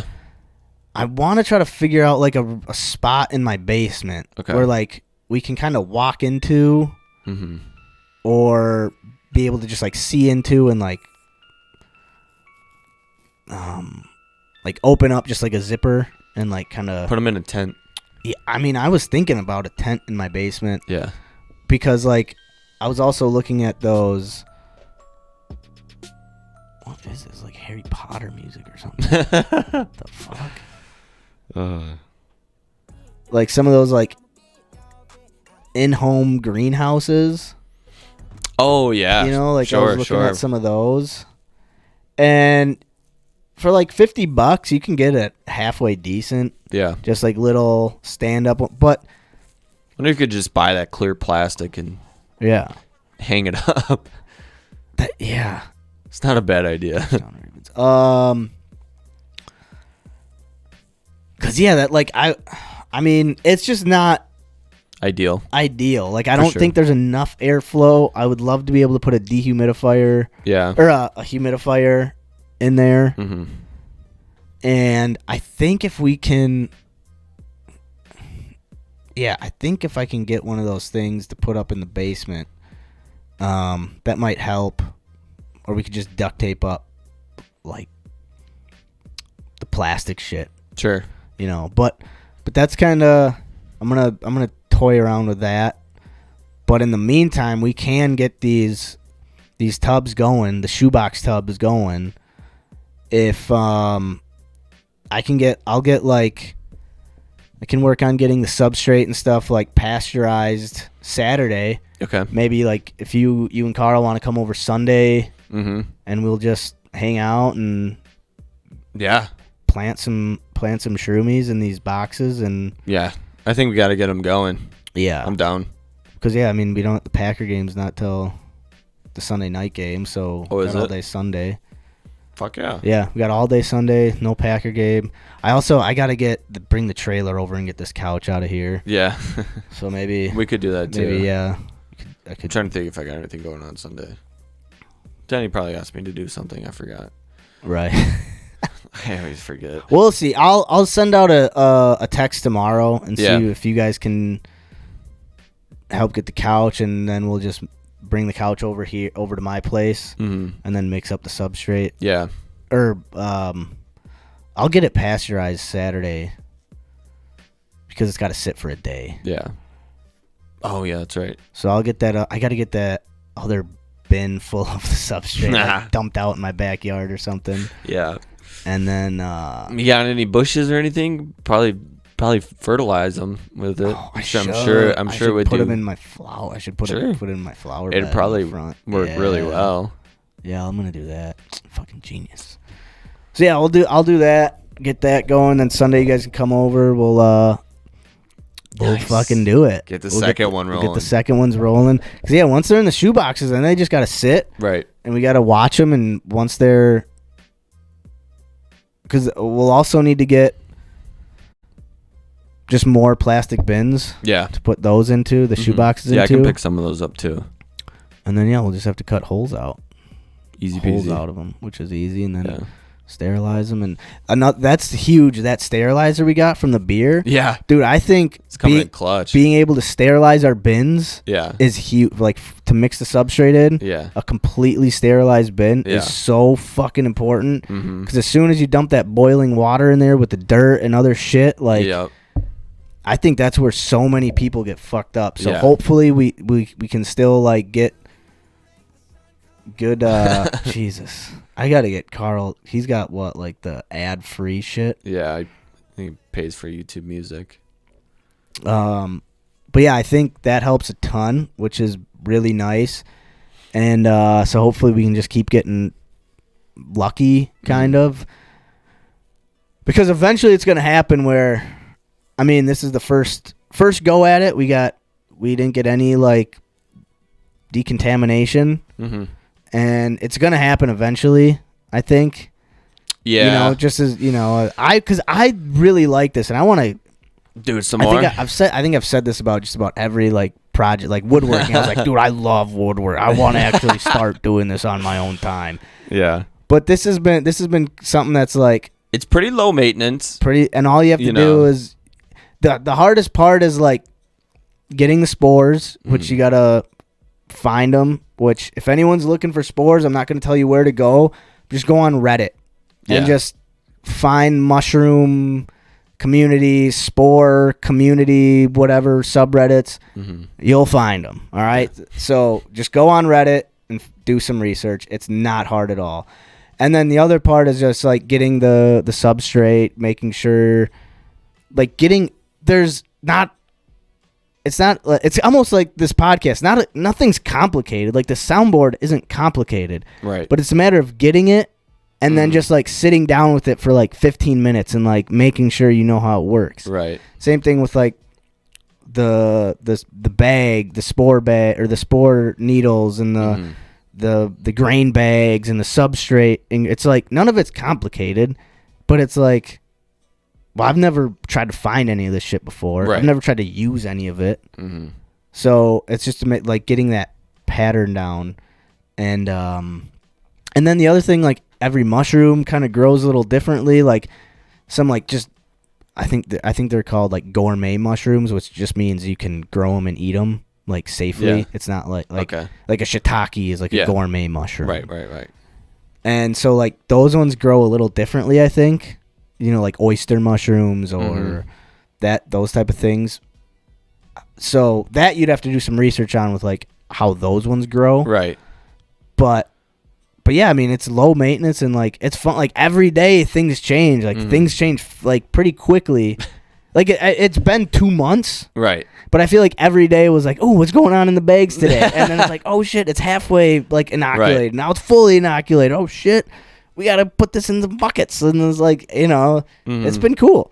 So, and, you know, you tell people that you're doing this and people are like, oh, shit, really? Ooh. I'd pay you for some of that. Like, oh, would ya? Okay. You know what I'm saying? Oh, interesting. You know, everybody does say you need a side hustle. Hey, you got one. Got 2 main hustles. Yeah, you don't got a side hustle. You got main hustle. But yeah, so I mean, the mushroom process has been going cool. A lot of the things it's or I've just been trying to take away from it is patience. Right. Not overreacting to something that might look a little weird or funky. Or if it's not doing what, you know, everybody says it does and the exact same schedule. Right. You know, wait it out. Just let it do its thing. And then once you get a feel, like, I might have misted it a little bit too much. Yeah. Or maybe too soon. But I thought I was pretty patient. I was, you know, because I wanted to do it way sooner. Yeah. I wanted to start way sooner. And, you know, maybe I should have. Maybe I needed to. I don't know. You never know. I think it's going as, I mean, like we said, we got some. Yeah. We got some. We did it. You know, like, I remember talking to Carl and one of his exes a while, like years ago, about like, I want to do this. Like, I don't think it'd be that, like, it'd take a while and it'd be like, you got to be clean. But I think we could do it. And then, you know, I remember just holding that first shroomy up. Like, holy fuck, there it is. I wish I wasn't at work right now. I should want to eat you. Well, yeah, yeah, so I might try a little teaser. I was thinking because Saturday I got to do a bunch of yard work. So I was like, maybe I'll just try a little bit Saturday while I'm like raking, because I got to do a lot of raking. Yeah, me too. So yeah, I don't know if like I can drop some off. You guys want to try some while you're raking? I'll try some while I'm raking. Well, we can figure that out. Right. But yeah, that's been my like. Maybe I'll try like, because I had that little one. Then I'm like, okay, maybe I'll up it a little bit more. See how that goes while I'm raking, mowing the lawn. You know, that's. What are you trying to like? I think we talked about this last week. Are you trying to like trip balls? What do you? I don't know. I mean, I'm not like like wanting to have a fucking out of body. Like, I would just fuck around like just a little bit. You know what I mean? I'm not trying to get crazy with it. Yeah. But I mean, also, You're more experienced in the psychedelic realm than I am, for sure. And I'm not even saying like, oh, you're a psychonaut or you're anything like that. Yeah. But what you've done? Yeah, acid I've had, a few times. Oh yeah. Whoa. Oh yeah, I got one or twice. Yeah, for sure, definitely. But like, I've never done that. I've never tried acid. I would love to. I've nothing against it. Yeah, definitely. Yeah. Have you tripped pretty hard off shrooms before? Or just that, really. like, trip pretty hard off acid? Just acid. I've only done shrooms a couple times. Okay. Taken small doses, like, not too long ago. Like, not enough to do anything, but just like a body high. Okay. You know what I mean? But nothing like how people always describe it, crazy visuals and everything like that. It's more of just kind of body, kind of mind high, you know what I mean? Not necessarily like visual crazy experience, you know what I mean? Yeah. No, for sure. Because I didn't really have. Yeah, I would trying to describe like I had visuals, but I was by myself and it was like 2 a.m. by the time they kicked in. Yeah. So like I was basically just like laying in bed. So I'd like close my eyes and have crazy visuals. Okay. But like when they first like started to hit, like the TV like bubbled out and like shot back like it. Yeah, I mean there's like little things where it's like little wavy. Like I was going to lay down in bed and like my dog like popped his head up and looked at me and his eyes got like huge and then sucked back into his face and then his nose got huge and sucked back into his face and I was like, holy shit, Hercules, oh my god. Like yeah. But that was kind of it. Like I had more weird visuals when I did DMT than when I did shrooms. Like that was no doubt about that, for sure. And I thought it would be the other way around. Like, really? Like DMT is more of like in your head, you close your eyes and dude, but that was the thing, as soon as I closed my eyes, that's when it was its most intense. Yeah. But yeah, my eyes were open like it was weird. Yeah. So that I had more visuals and that felt more like people that like if someone described acid to me, that was what it felt like when I did the DMT. But when I did shrooms, it didn't. I don't know. I'm curious to try them like during the day and seeing what that's like. That's what it's all about. So yeah, I mean. Yeah, man. Yeah. I'm fucking looking forward to this. Dude, yeah.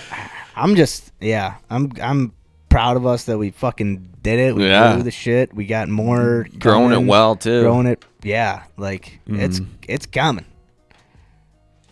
We didn't fuck up. Dude, we got no green mold, nothing. Nothing foul. Healthy shrooms. Dude, we had healthy beer, healthy shrooms. Yep. Keep it clean. Keeping it clean. Sanitization. A couple of farmers. A couple of brewers and a couple of farmers. Sanitization.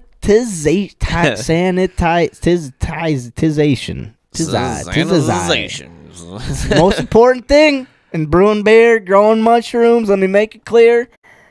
Sanitize. No, we did too. We sanitized everything. Sanitized. Yeah. Sanitized it good. And another tip if you're still hanging out with us,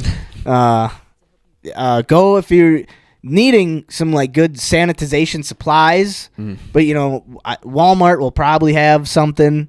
But if you want some like good quality shit, find a brewery store, a store that you can buy beer brewing, wine making, anything, kits, stuff like that. They'll have the strongest best industrial sanitizer ever. And it works. You need like a couple drops, and you don't need a lot. No, and it works. It's worked for us. I mean, for everything we've used it for. Yeah, we've brewed beer Well, I think when Carl and I brewed, we just used soap and Yeah. maybe we use anyway. But anyway, Yeah. it doesn't matter. It doesn't matter. Regardless, the second time we brewed worked great. Made mushrooms worked great. Yep. Find your local brew store. Get that sanitizer. Get that sanitization. Yeah. That's the most important. All right. I mean, growing shrooms. What else? That's kind of it. Kind of waiting on Carl with the table slab information. Not much to update there. Not much. We might be doing round 2 of shrooms for the challenge. And the Jedi Mindfuck might be shroomies round 2. No, we'll think of something. We'll. I'm sure there's something else we could do alongside it because it's a lot of waiting. It is basically just waiting. So maybe something small with it. No, I think we'll get this coffee table going. Yeah. I'm confident. Carl's just had a lot on his plate the past few weeks. So because I'm kind of waiting to see if the slab thing comes to him. You know, you can kind of figure out the slab. That'd be sweet. Mm-hmm. And because once he gets that, then it's basically we're just sanding, and it's just us sanding and figuring out what to plane drinking it, beer and sanding it, polying it, fucking. Yep. What's the other shit? Poly and stain it. Not stain. It's shit. West Systems, polyurethane, West Systems. Oh, wax on, wax off. Shit, what is resin? It called? Resin, yeah.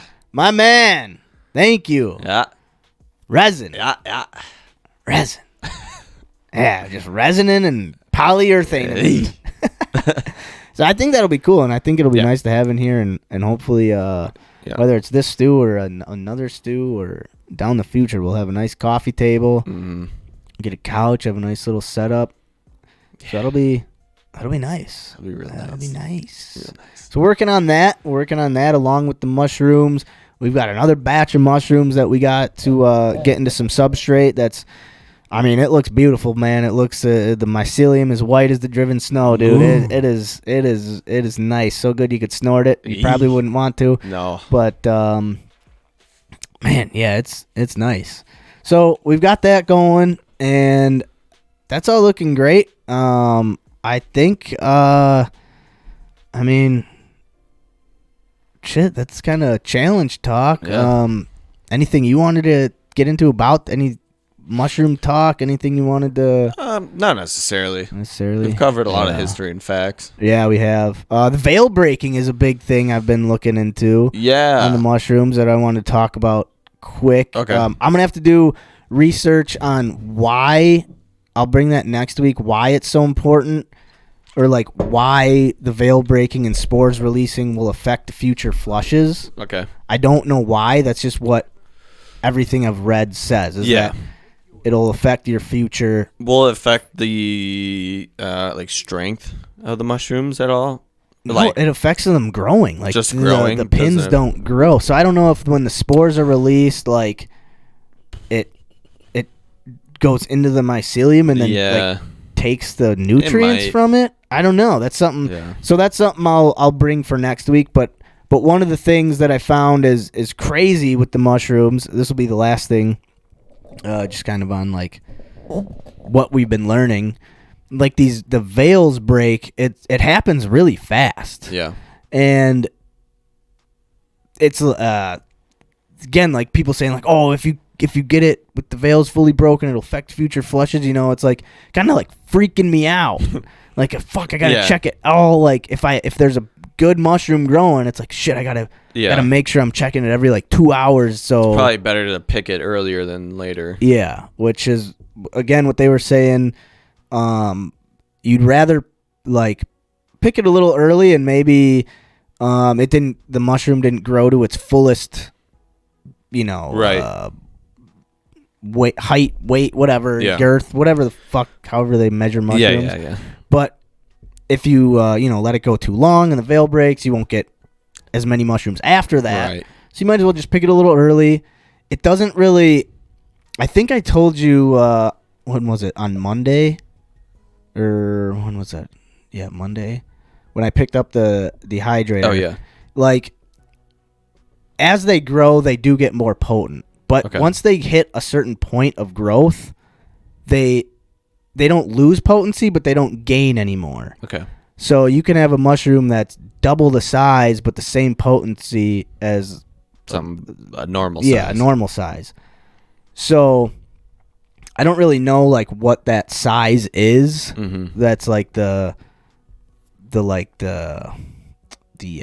average. The average or the what is like the max velocity, you know, you can slope. 9.8 meters per second or what is the gravity or the shit. I know exactly what you're Mia, if you're watching your maximum velocity. Yeah, terminal velocity, is yeah. like 9.8 something squared, whatever. Yeah. So like I don't know what that is in mushrooms. Like what is the height weight of a mushroom before it stops adding potency and just is what it is, but just keeps growing. So with that said, they say it's better to just pick them a little early if you're a little like, if like you're about to go to bed and there's like one coming up that's like, oh, this is a pretty hefty shroom. Yeah.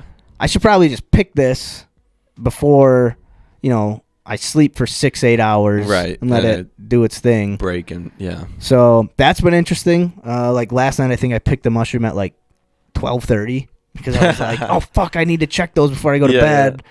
And I was like, fuck, I should pick this one. Like like little shit like that.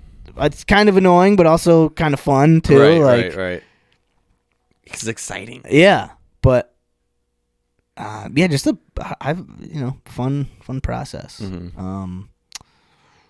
I'm ready. I'm excited to reap the rewards. Yeah, dude. Yeah, and I want to try one raw too. I would apparently, if you dry them out, they lose some of the potency. I don't really know how that works. I think it's like anything. Vegetables. You cook a vegetable, it loses some of its nutrients. Yeah. I think it's around the same thing. It's not so much where it's not worth it because if you don't dry them out, they'll just go bad. Right. But you could try one. Try a couple. You can, dude.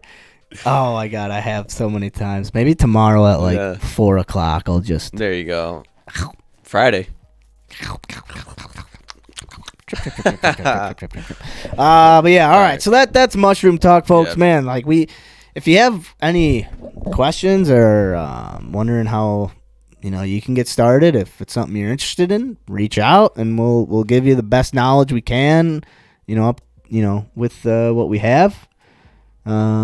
If you've grown mushrooms and you have any tips or tricks for us, if you heard us talking and we're talking a bunch of bullshit, let us know. I don't For doing it wrong, let us know. Let us know. This is the first time we've got a handful of mushrooms. We're hoping to have bushels full. Yeah. But yeah. So, fuck yeah. What do we have for time? We're at 2 hours, 10 o'clock. 2 hours, 10 o'clock. You want to... it's only 10. Oh, yeah, I got to do the dictionary. I forgot about the dictionary, man. Oh, shit. What letter are we on? We're on W. W. I remembered earlier in the day, and then I forgot all the rest of the day. I knew I was forgetting something because I was like... I was trying to go over, I was walking Hercules and I was trying to keep my brain from just like thinking about dumb random shit. Yeah. And like, you're like, what have I been thinking about for the past 20 minutes? And then you're like, oh shit, why haven't I been just like thinking about the show and mentally preparing myself? Right. Fucking Max versus, yeah, so we're on W's. Last week I tried to spell vociferate. Oh, yeah. Vociferate? No. It's close to that. Let me pull it up again. Pick the fucking good one. Let's see. Vicissitude. Yeah. Vicissitude. Vicissitude. Sit ood.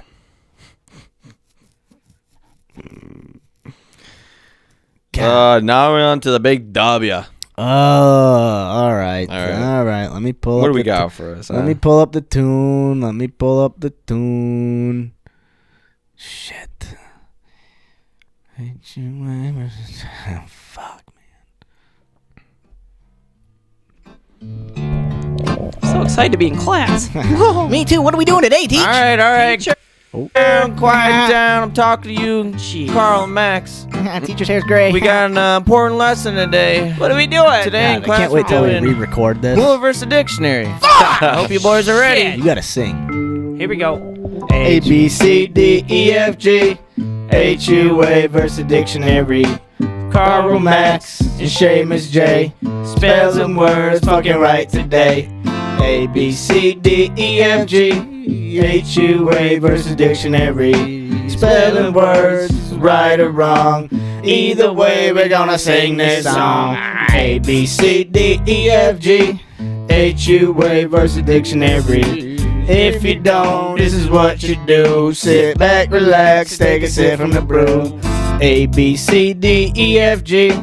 HUA versus dictionary. I don't even know if I can spell Dude, I can't spell acceleration. acceleration. Wrong. This is bullshit. You How both do you- benevolent? Well, son of a bitch. Benevolent? What's that word? Teacher, you can't fucking teach us nothing. Camouflage? How do you spell camouflage? All right.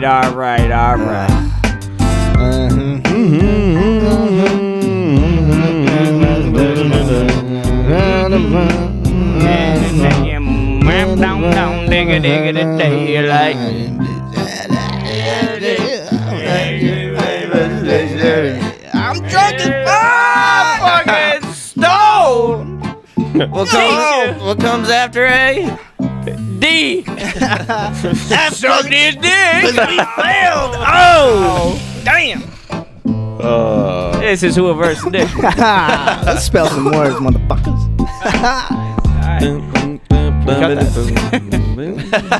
That was good. Yeah. That was good. That was good. Fuck, we're on to the W's, folks. Yeah. Shit. Oh, man. I Woo. forgot to find a word. 'Cause I kind of forgot. I guess that means I spelt it right. All right. Yeah. Now I'm just gonna find the hardest one that I Moving on to first. Carl. Back to Carl. All right. No, there's some good. Yeah. There's some good ones in here. Oh, I know. W, man. It's All right, we'll take this one. Watergate. I think that's like 3 words. We want this one right here. I just have to figure out how to pronounce Dude, it. the Buccaneers are gonna lose again, man. Dude, Tom Brady looks bad, dude. Yeah. Tom Brady looks bad, dude. Doesn't look good, dude.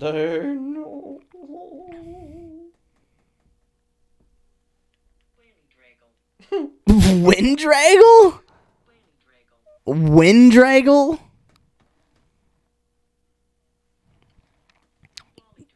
Wally Draggle? Wally Draggle. What the fuck?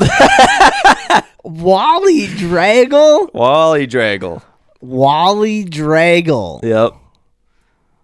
Wally Draggle. Yep.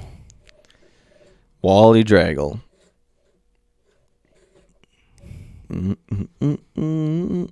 God, like, okay, if I, Wally Draggle.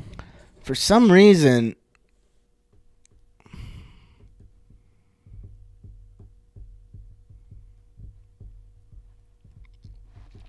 why? It seems, I don't.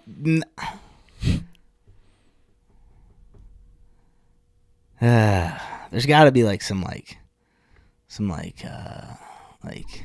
silent letters in here or something like.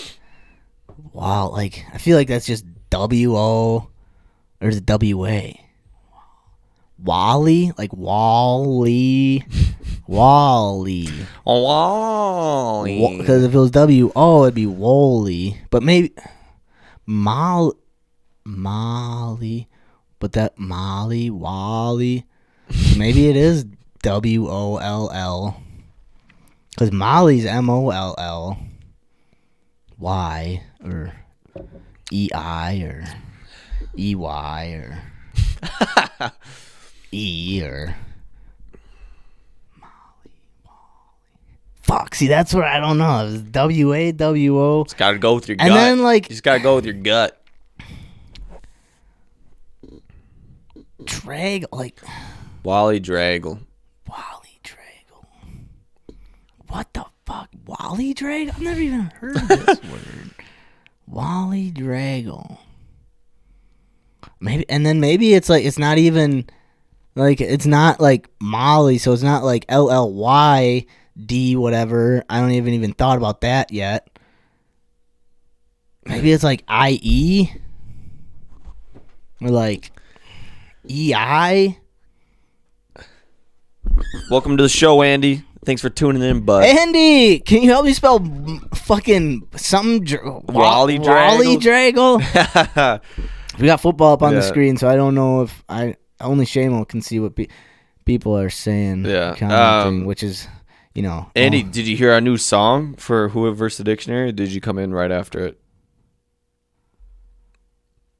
Yeah, let us know, Andy. Yeah.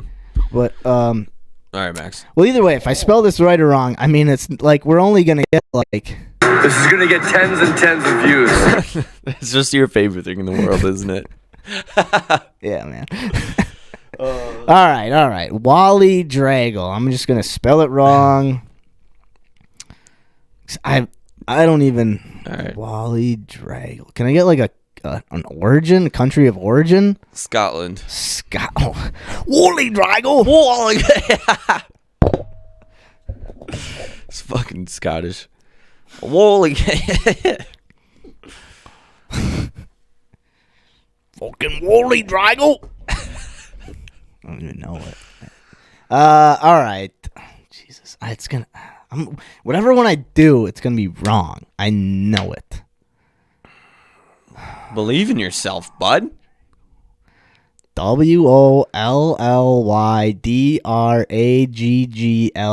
Wally Draggle. Wrong. Yeah. God damn it. WA. God damn it. WALLYDRAIGLE.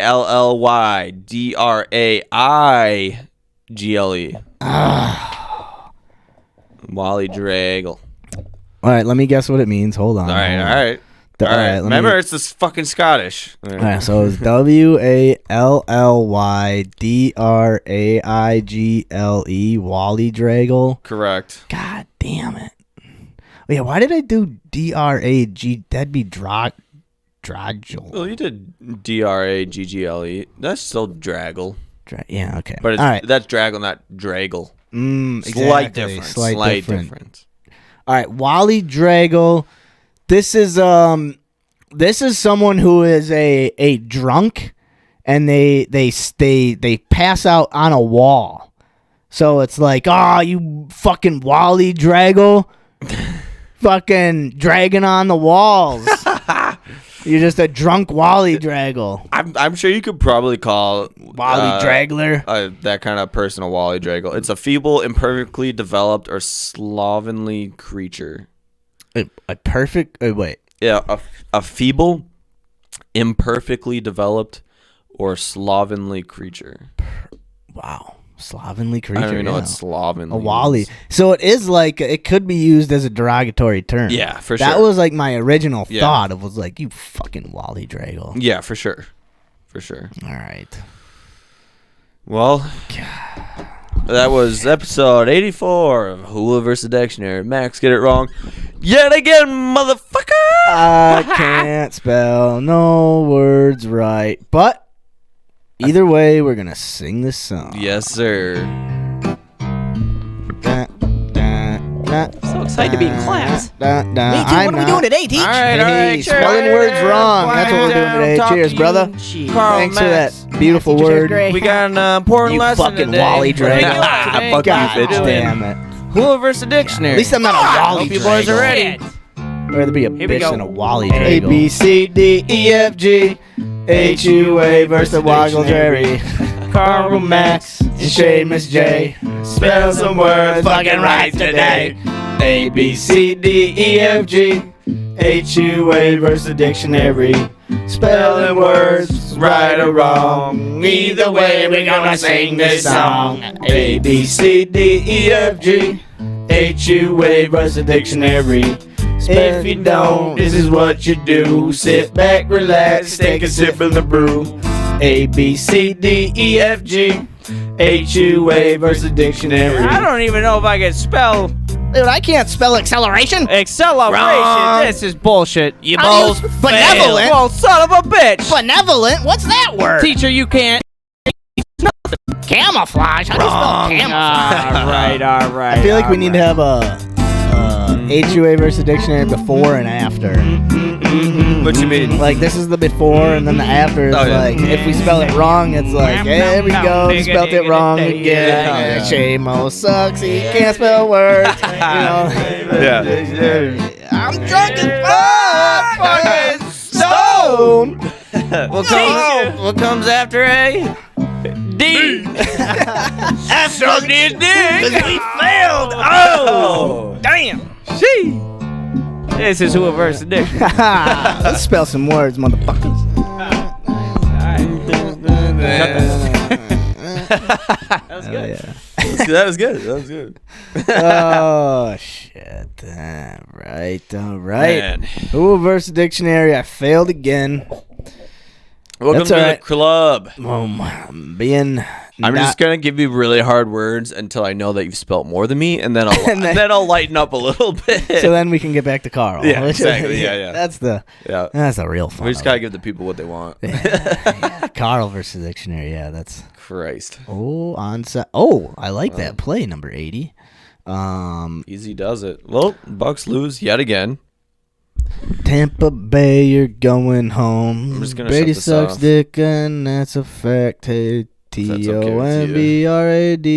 Y sucks dick. Yeah, it's a fact. His name's Brady. Hey, there we are. I like the purple border you put around there. I don't know if people see that or not. I'm not really sure. Maybe they do. Yeah, Maybe they don't. it shows up on the Oh, video. nice. I didn't put it there. Nice. Well, Well, thank you. it's pretty. I like that Thank border. you. Oh, can I touch it? Don't do it. Don't do it. Oh.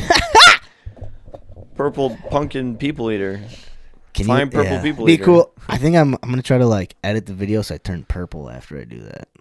I don't know. That's too much work. I'm not gonna do that. That'd be tough. I mean, all right. Let's wanna just fuck around a little bit. Yeah, do a let's little just fuck around a some little would you bit. rather's maybe. Sure. I don't know if we want to get anything too serious with mental health. Yeah. It'll be. We should. We'll have to do some mental health stuff after we take some of these shrooms and see what our thoughts are on mental health is after that. Okay, so let's see. Oh yeah, I guess. Dude, I signed up to do comedy. Yeah, you were telling me that. I actually have to check and see if I'm able to what am I trying to say? If I'm able to if they're gonna let me, because in September I had to do a no-show because of COVID. So if you do a no-show, usually they kind of like blacklist you for like a couple months. So, but I tried calling and I sent them an email. Yeah. And in both, I was like, hey, I know you guys don't like it when people no-show. I'm trying to let you know. Yeah. So I'm hoping that they'll let me go up. Also, because I was, again, in contact with playing cribbage with the owner, or the former. Founder/owner of Skyline, and he was like, "Oh yeah, when you go up, let me know, and I'll come to the show." And like he's like, "I haven't been there in like 20 years." Oh no So shit! he's like, "I'll go and like it'll be cool. I'll come and hang out and like like I'll watch you and fucking talk to you about it after, whatever, you know." So I was like, "Oh, that'd be dope." So I'm waiting to hear back on that because that'll be interesting. I signed up to do it. I've signed up to do it fucking 4 times in November. What? The only time I didn't sign up for was the week of hunting. Jesus. But so next Wednesday, the Wednesday after that, then off, and then the Wednesday before Thanksgiving, and then the Wednesday after. Yeah. So I don't know. I like panicked because it was again, I checked last Monday. Or no, just this Monday. Yeah. 3 days ago.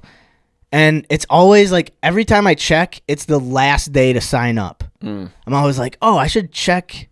I think today might be like, it's always the Monday before the last Monday or whatever. And so I'm always just like, oh, I'll check. And I checked, and it was like, yeah, you got to sign up by October 24th. And for some reason, I was like, was full of motivation and was like, yeah, I got to do this. Let's go. Yeah, I'm going to do this. But, I think it would be cool to, like, me personally, for me, I would enjoy, like, going up, like, and trying shit every week, and then, because there's always, like, or, like, people there that try, and they the same kind of core people, and it'd be cool to, like, just kind of get a couple friends out of just, like, trying comedy, and, like, even if, like, nothing comes out of it for me, let's say I make a friend with someone who's, like, funny as fuck, and, like, or I don't know, I really like comedy and stand-up comedy, and listen to all the dumb podcasts that, like, eventually they all run together and sound the same. Right. But, like, I like that mindset of just trying to pick things out in humanity and make them, like, funny. Like, make myself even look at it in a way that's like, oh, how could this be funny? Or this should be funny. There's something funny about it. And I don't even think I'm that funny I don't think I'm funny enough where I should be doing stand-up. Like, believe me, I have no thoughts of, like, oh, I am a funny person, I should be doing stand-up comedy. Like, I do not. I think, like, I have an idea, and I think it could be funny. Here's a thought, and I'm going to write it down, and I'm just going to try it. Yeah. But I don't think, like, oh, this would be fucking funny. Like, I need to do, like, I don't think, I want to try, and, like, because I like that mentality of, like, having an original idea or a thought, putting it out there, and, like, the worst that happens is, like, people just go, eh. Yeah. I don't know. Like, it's scary, and it's also, like, some type of, like, adrenaline rush. Right. And I'm not a big adrenaline junkie rush person at all. I don't like it. I love it. I don't like going fast in car. I'm like, why do we need to go fast? Actually, I do hate going fast in cars, like four-wheelers, I'm like, I don't want to go super fast. I just want to chill. I want to, like, if I see a cool tree, I want to be able to stop and go, like, wow, like, touch the tree and feel it. Be like, wow. Give it a hug. Yeah, and be like, hey, wow, you are beautiful. Like, I don't want to just go, can I get your number? Yeah, like, let me get a leaf, dude. Like, let me put this in a book and press it, man. Like. Is that sap? Damn. Well, what are you, an oak? Shit. Are you leaking right now? Yeah, I'm not. So, like, yeah, I mean, I think. Is that maple syrup? Sheesh. Oh, all right. I'll distill you. Sticky right now. All right. You know what I mean? Like, I don't know. Like, no, I feel you. I just like the like, having original ideas. Like, even people who go up and aren't funny. Like, I think it's fun to even just go. And, like, if someone see what see what other people, how other people think, you know what I mean? Because most of the time, like, there's, like, generally only, like, 3 or 4 people that are like, oh, damn, like, that's a comic. Yeah. Like, that is a comedian. This guy's done this before. Yeah. Like, or, usually it's just like, oh, these guys, they're just, like, have a funny, or they think they have a funny thought or premise. So, yeah, that's, like, right now I've been mulling over this, it's like it's a crow. It's a joke about crows. Okay.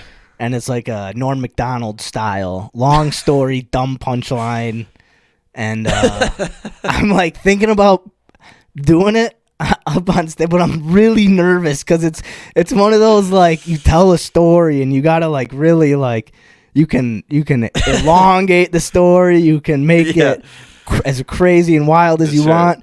And then the ending punchline is about as dumb as it gets. But, like, I'm just like, I don't know. Well, I might want to try it. Like, I feel like it's going to be one of those where I get through the whole thing, I say it, and I get no laughs, and I just go, Yeah, That was the joke. All right, my name's Max. Thanks, everyone. You know, those Norm Macdonald jokes are always. I mean, like, I almost feel like you have to go up there and expect people not to laugh. But like you still have to take pride in like you just have to take pride in that joke because like and that's like the joke isn't necessarily the punchline. The joke is the fact that you just made everybody listen to that bullshit. Yeah. Dude, that's a good way. That's the joke. Oh, that's such a good way to look at it. That's the joke. That's a much better way to look at it. Oh, that's because I honestly I never thought about that. Like, until you said that in that moment. Like I'd always thought the pride in like I was like for Norm, like I'm willing to go up there and say this even though I know to me it's funny, it's probably might not be funny to you, it's dumb, but like that's kind of the point of it. But then the way you just put it with like no, the point of the joke is that you got up there and said it and made everyone sit through it and there was still a joke. But the joke is the whole the joke is that it's not funny, but you just had to listen to it. That's the fucking joke. It makes me feel a lot better about saying it because there would be like stories of people would tell Norm stories of like he would get up there and tell this like dumb joke, and then he would still at the end of his show. He would still shake everyone in the audience's hand and say, "Hey, thanks for coming. I had a great time." And everyone's like, "What? You just told the dumbest?" Yeah. But to him, it was the best. Yeah. Then it's probably like just like what you said. It was the joke goes way beyond just the punchline, the story of it. It goes into him shaking everybody's hand. Yeah. Okay, like that's still part of the fucking joke. And that mindset, like, as I haven't been able to like get, obviously, but to be comfortable with that is. Oh yeah. I don't know if I ever will. I mean, that's scary. That's a terrifying... It's basically... You're telling an inside joke to everybody that only you know. It's an inside joke between you and yourself alone. Nobody else is in on it. Yeah. Dude. And you're the only one that thinks it's funny because you're the only one that knows the real point of the joke. Yeah. And that's what kind of makes it funny. People that can like pick up on that and realize it. But a lot of people are just like, what the fuck? See, I got a joke about crows. Okay. And it's kind of it right now. You got four stand-up skits to get. Well, I was thinking like, all right, maybe like, and in my, I always like make things bigger in my head than what they actually are. Sure. So like the Wednesday before Thanksgiving, in my head I'm like, oh, there's gonna be like 100 people there. Like you gotta have like, you gotta work some shit out the 2 weeks before that, and you come and knock them fucking dead that weekend. Yeah. And then it's like, dude, okay, let's all right. The ego in my head, let's calm that down for a second. Like there might be a couple extra people. It's not gonna be like this big wild show and even like, you know, like just the crazy thoughts of grandeur that run through my head are just ridiculous. Yeah. Like absolutely. But like that's also what helps me like get motivated to do it. Because I was like, oh, that'd be sweet. Like a bunch of people there and you're fucking funny as shit. That'd be cool. And it's like, yeah, but that's not gonna happen. Yeah. You know what I mean? I'm like, dude, that's not like, yeah, of course that would be cool, but that's not what's. You just hype it up, and then you get there and you're just disappointed. And then you get up and like, shit, damn, why did I think that would go any differently than what it did? Yeah, literally. But yeah, so hopefully that might be happening. And, Velvet Assassin says you gotta do the crow joke. You gotta do the crow joke. Yeah. It's so dumb. It's so dumb. It's just about as dumb as you can get. But it'll be worth trying. I still gotta, man. I should sign up one of these days too. Dude, you should. I haven't. I've thought of part of a skit. Ever since that last one, but I haven't really developed anything off of it or thought about it anymore. Yeah. Well, fuck. Whenever you develop it, fucking get up on stage because you killed it last time. That was good. That was fun. Get up there. It was fun, and like I would think I have like 1/3 a skit down. Maybe like half. 1/3. Depending on how long I could draw it. Maybe like a third of like a skit, you know. What do you think about like Packer games are just like human on human petting zoos? You're just so cramped. You're just like, yeah, high five, and then you're just like rubbing shoulders against people. You're turning around, you're hugging when they score. Right. You're drunk, just doing dumb shit. I was trying to think of like what is a analogy, like a funny analogy for a Packer game, because it is just like a bunch of drunk. Yeah. Where I was like, oh, it's just people celebrating gravity or like fighting gravity or something, you know, like, because that's all it is like moving a ball that can't fall. Like, you can't let the ball carry out what it wants to do. Yeah, which is gravity, just hit the ground. You know, it's like just fighting gravity, or like. But anyway, that was a thought I had, like something to try to like go into, like. Now I'm thinking about it. Like think of funny. the thought about like the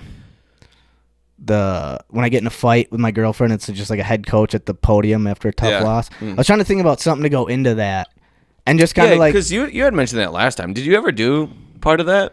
I did do it. Okay. But I did it with that, like, the in bed? Is that what it was? Is that what it was? The original one was? It was, I did it with, with the, like, doing psychedelics is like eating pussy. And I tried to, like, I just had too much. Okay. So, like, what I would like to do is do the whole 4 minutes just on, like, that you're getting a fight. When I get in a fight with my girlfriend, it's like, I'm taking on the persona of a head coach after a tough loss. Instead of trying to like cram that in with another thing and like have it all loop back around, and it was too much. Yeah. And I was trying to speed through it instead of just like playing off with trying to. I don't think I could ever do crowd work, really. I'm not. I can barely like speak the words that I have pre-written down. Like, I can't just go off the cuff. Yeah. Maybe if I got like super ultra comfortable, if I did it every day for 10 years, but like, yeah, I don't think that'll. So like I was in my head, I'm like, oh yeah, just try to do like 4 minutes on that. But it's like, okay, how do I do? Yeah. I mean, you could just like keep going, right? Going, or like, I mean, you could start with like, if you know how you talked about football is like fighting gravity, you know, like start off with like a smaller joke like that, and then lead into that, because it's the same, you know, same kind of topic, right? But that has like, you know, obviously it's like some a more built-in transition, right? Yeah. It so just warms them up a little bit, and then you hit them with the 1-2. That was like my thought was like, okay, like 1 week I would just do 4 minutes on that coach thing. Another week I would do 4 minutes on the psychedelics and eating pussy, and like try to maybe do like, and then I was like, okay, well, that's 2 weeks there. And if I do a crow joke, that's 3 weeks. Okay, and I just need a fourth. You know, that was like my So I was like, just fucking just sign up, just do it, just do it, just do it. So I signed up 4 times. I fucking did. I fucking did. But anyway, so. It was jokes. I was gonna try to find some jokes, and I was talking about jokes, and so next time when I'm about to sign up for stand up, do you want me? I'll let you guys. I should let you guys know next time. Huh? Yeah. Let me know. Just be like, hey, I'm signing up. Anybody wants? This is like kind of the last day to sign up for the next month. Yeah. Because let me know. Yeah.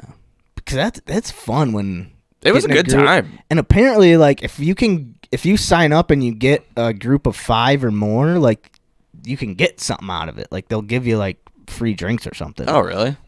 I think it said like, let us know if you're bringing a group of more than 5, because it's like a free show. Oh yeah. So they want as many people there as possible. Right. So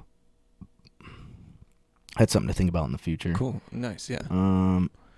Well, let's talk about comedy. Let's see if I can find a joke from Reddit. Jokes. Let's see.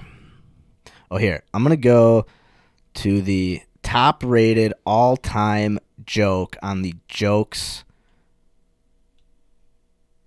Reddit subpage that has 24,582,618 members. Wow. So the all-time fucking greatest joke on Reddit is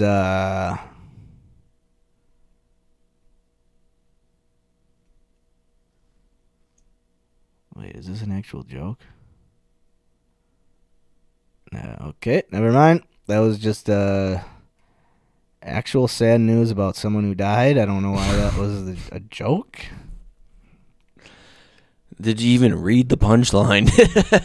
Yeah, it was like, it doesn't matter. Okay. All right. Okay, so Number two joke of all time. Shout out to the OP Victor INOX2. Calm down about the net neutrality thing. Paying additional money to access certain sites will give you a sense of pride and accomplishment. Wait, is that the joke? Okay, sorry, folks. I thought that was going to be an actual joke. I didn't even read it. I don't know what. What kind of Reddit's kind of fucked What up. kind of fucking Reddit site is, or what kind of thread is this? I thought this was jokes. Where are the jokes at? Dude, all right. Maybe I shouldn't do top jokes of all time because whose all time is this, huh? apparently, like, these are all like, okay. This might be an actual joke.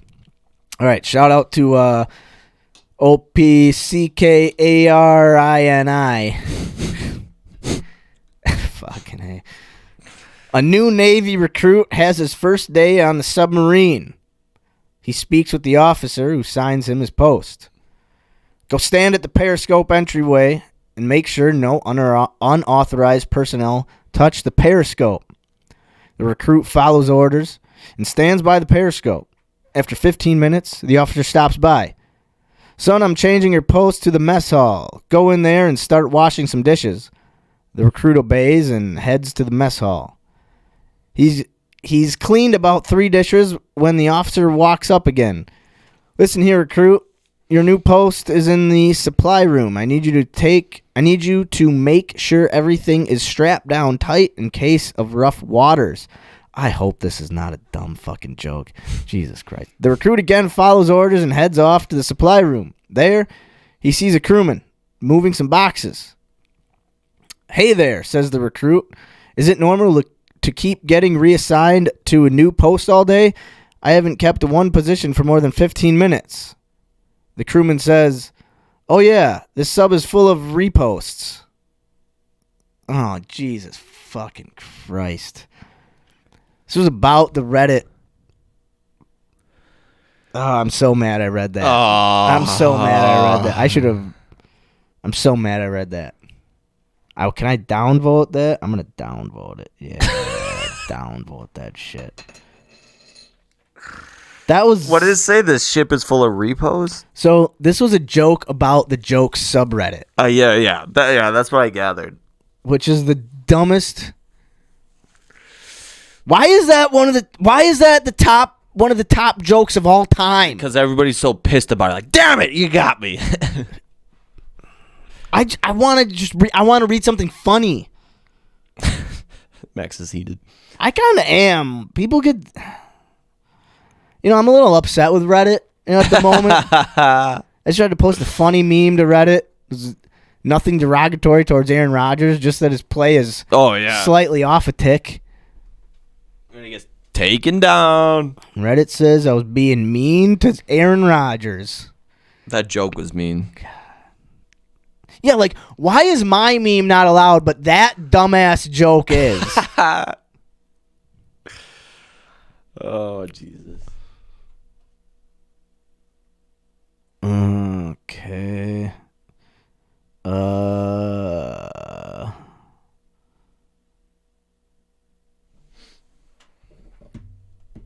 I think Carl read that one once.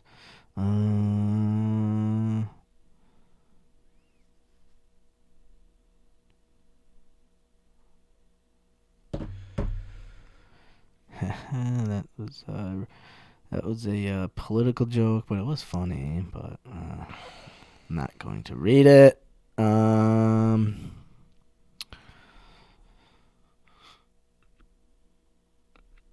Dude, all these jokes. Okay, they're like woke joke. Like okay, so this joke. 20 years from now, when kids are gonna think, "Baby, it's cold outside" is really weird, and we're gonna have to explain to them that it has to be understood as a product of its time. You see, it used to get cold outside. Like a dumb global warming joke is the 10th highest rated joke. Fuck you, Reddit. Fuck you. Fuck you. Is there like a dirty jokes or something? But I feel like dirty jokes will just be like porn or something on here. Yeah. Yeah, be careful what you type. Oh, there's a dirty jokes. A lot of pre stuff. Oh God.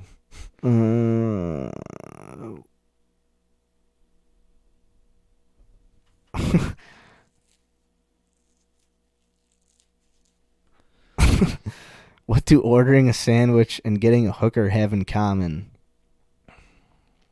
If the bitch did her job, you wouldn't need either. These are the dirty jokes of Reddit. Oh, we're about to go down a deep, dark hole. Oh, here, this isn't about rednecks. This is cool. All right. There are two rednecks driving down the road, one following the other in their trucks. The one in the front slams on his brakes. He sees a goat with its head stuck in the fence. He gets out and starts having sex with the goat. What the fuck? When he's done, he looks at his friend and says, "You want some of this?" The other redneck runs over and sticks his head in the fence. Oh my.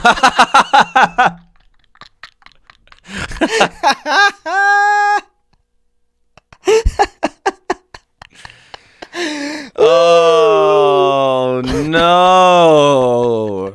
Yeah, that was a good one. She read it so casually and I was like, what? Oh my God. That's a good one. I like that joke. I like that joke because I hate rednecks. What song is creepy? But also that song is creepy. What song? Were we talking about a song? Is there a song playing? I don't hear a song going. I don't think so. Uh-oh. Oh. Maybe it's the HUA versus the dictionary song? HUA versus dictionary. Nah. We're creepy. That was a long time ago. I don't know what she's talking about. Yeah, this is just part of my Halloween costume. It's just a glue on. I'm gonna pull it. Oh. I'm just kidding. Oh. Strong glue. Yeah. It's the creepy. I don't know what. Stupid.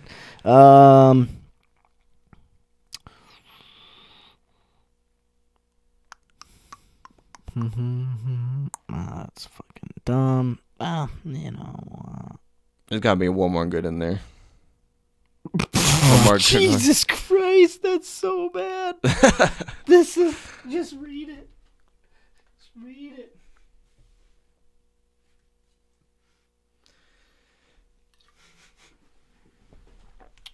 That is a dirty joke right there. That's a Reddit dirty joke if I ever saw one.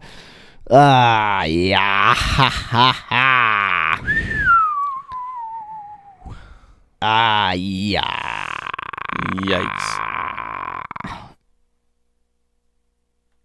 Oh, sick burn. If you ever mad at an ex-girlfriend, tell her to go dress up as a piñata for Halloween because you let everyone hit it. We're not going to talk about other races. We're not going to talk about stepsisters. A drunk guy at a bar. All right. Drunk guy at a bar was drinking so much he threw up all over himself. "Oh my God, my wife is going to kill me for throwing up all over my shirt," he said. The bartender says, when you go home, stick a $10 bill in the pocket of your shirt and tell your wife some guy at the bar threw up on it, threw up and got it on your shirt, but he gave you $10 for a new one. Liking that idea, the drunk heads home. As soon as he walks in, his wife confronts him about the shirt. But before she can say anything, the drunk says, "Honey, some guy threw up and it got on my shirt, but don't worry, he put $10 in my pocket for a new one." The wife reaches in the pocket for the money and says, "But honey, there's a 20 in here." The drunk says, "Oh yeah, the same guy also shit my pants." Oh, we might have read that on the show before, but that was funny. I think Carl did read that one before. I think he did. He definitely did. Now that I've laughed at it. But, yeah. Man, well, that's enough about jokes, yeah. I think. I don't know. Yeah. Let's see. It's 10:52. What do we got here? Yeah, I don't know. Anything you want to talk about? Did you have anything in particular? I don't know. Mental health shit. Any quotes or? Oh my god, my phone was just typing all by itself right there, and I was like, oh my god, what's going on? I didn't realize that the speaker was on. It was picking up everything that you were saying. Yeah.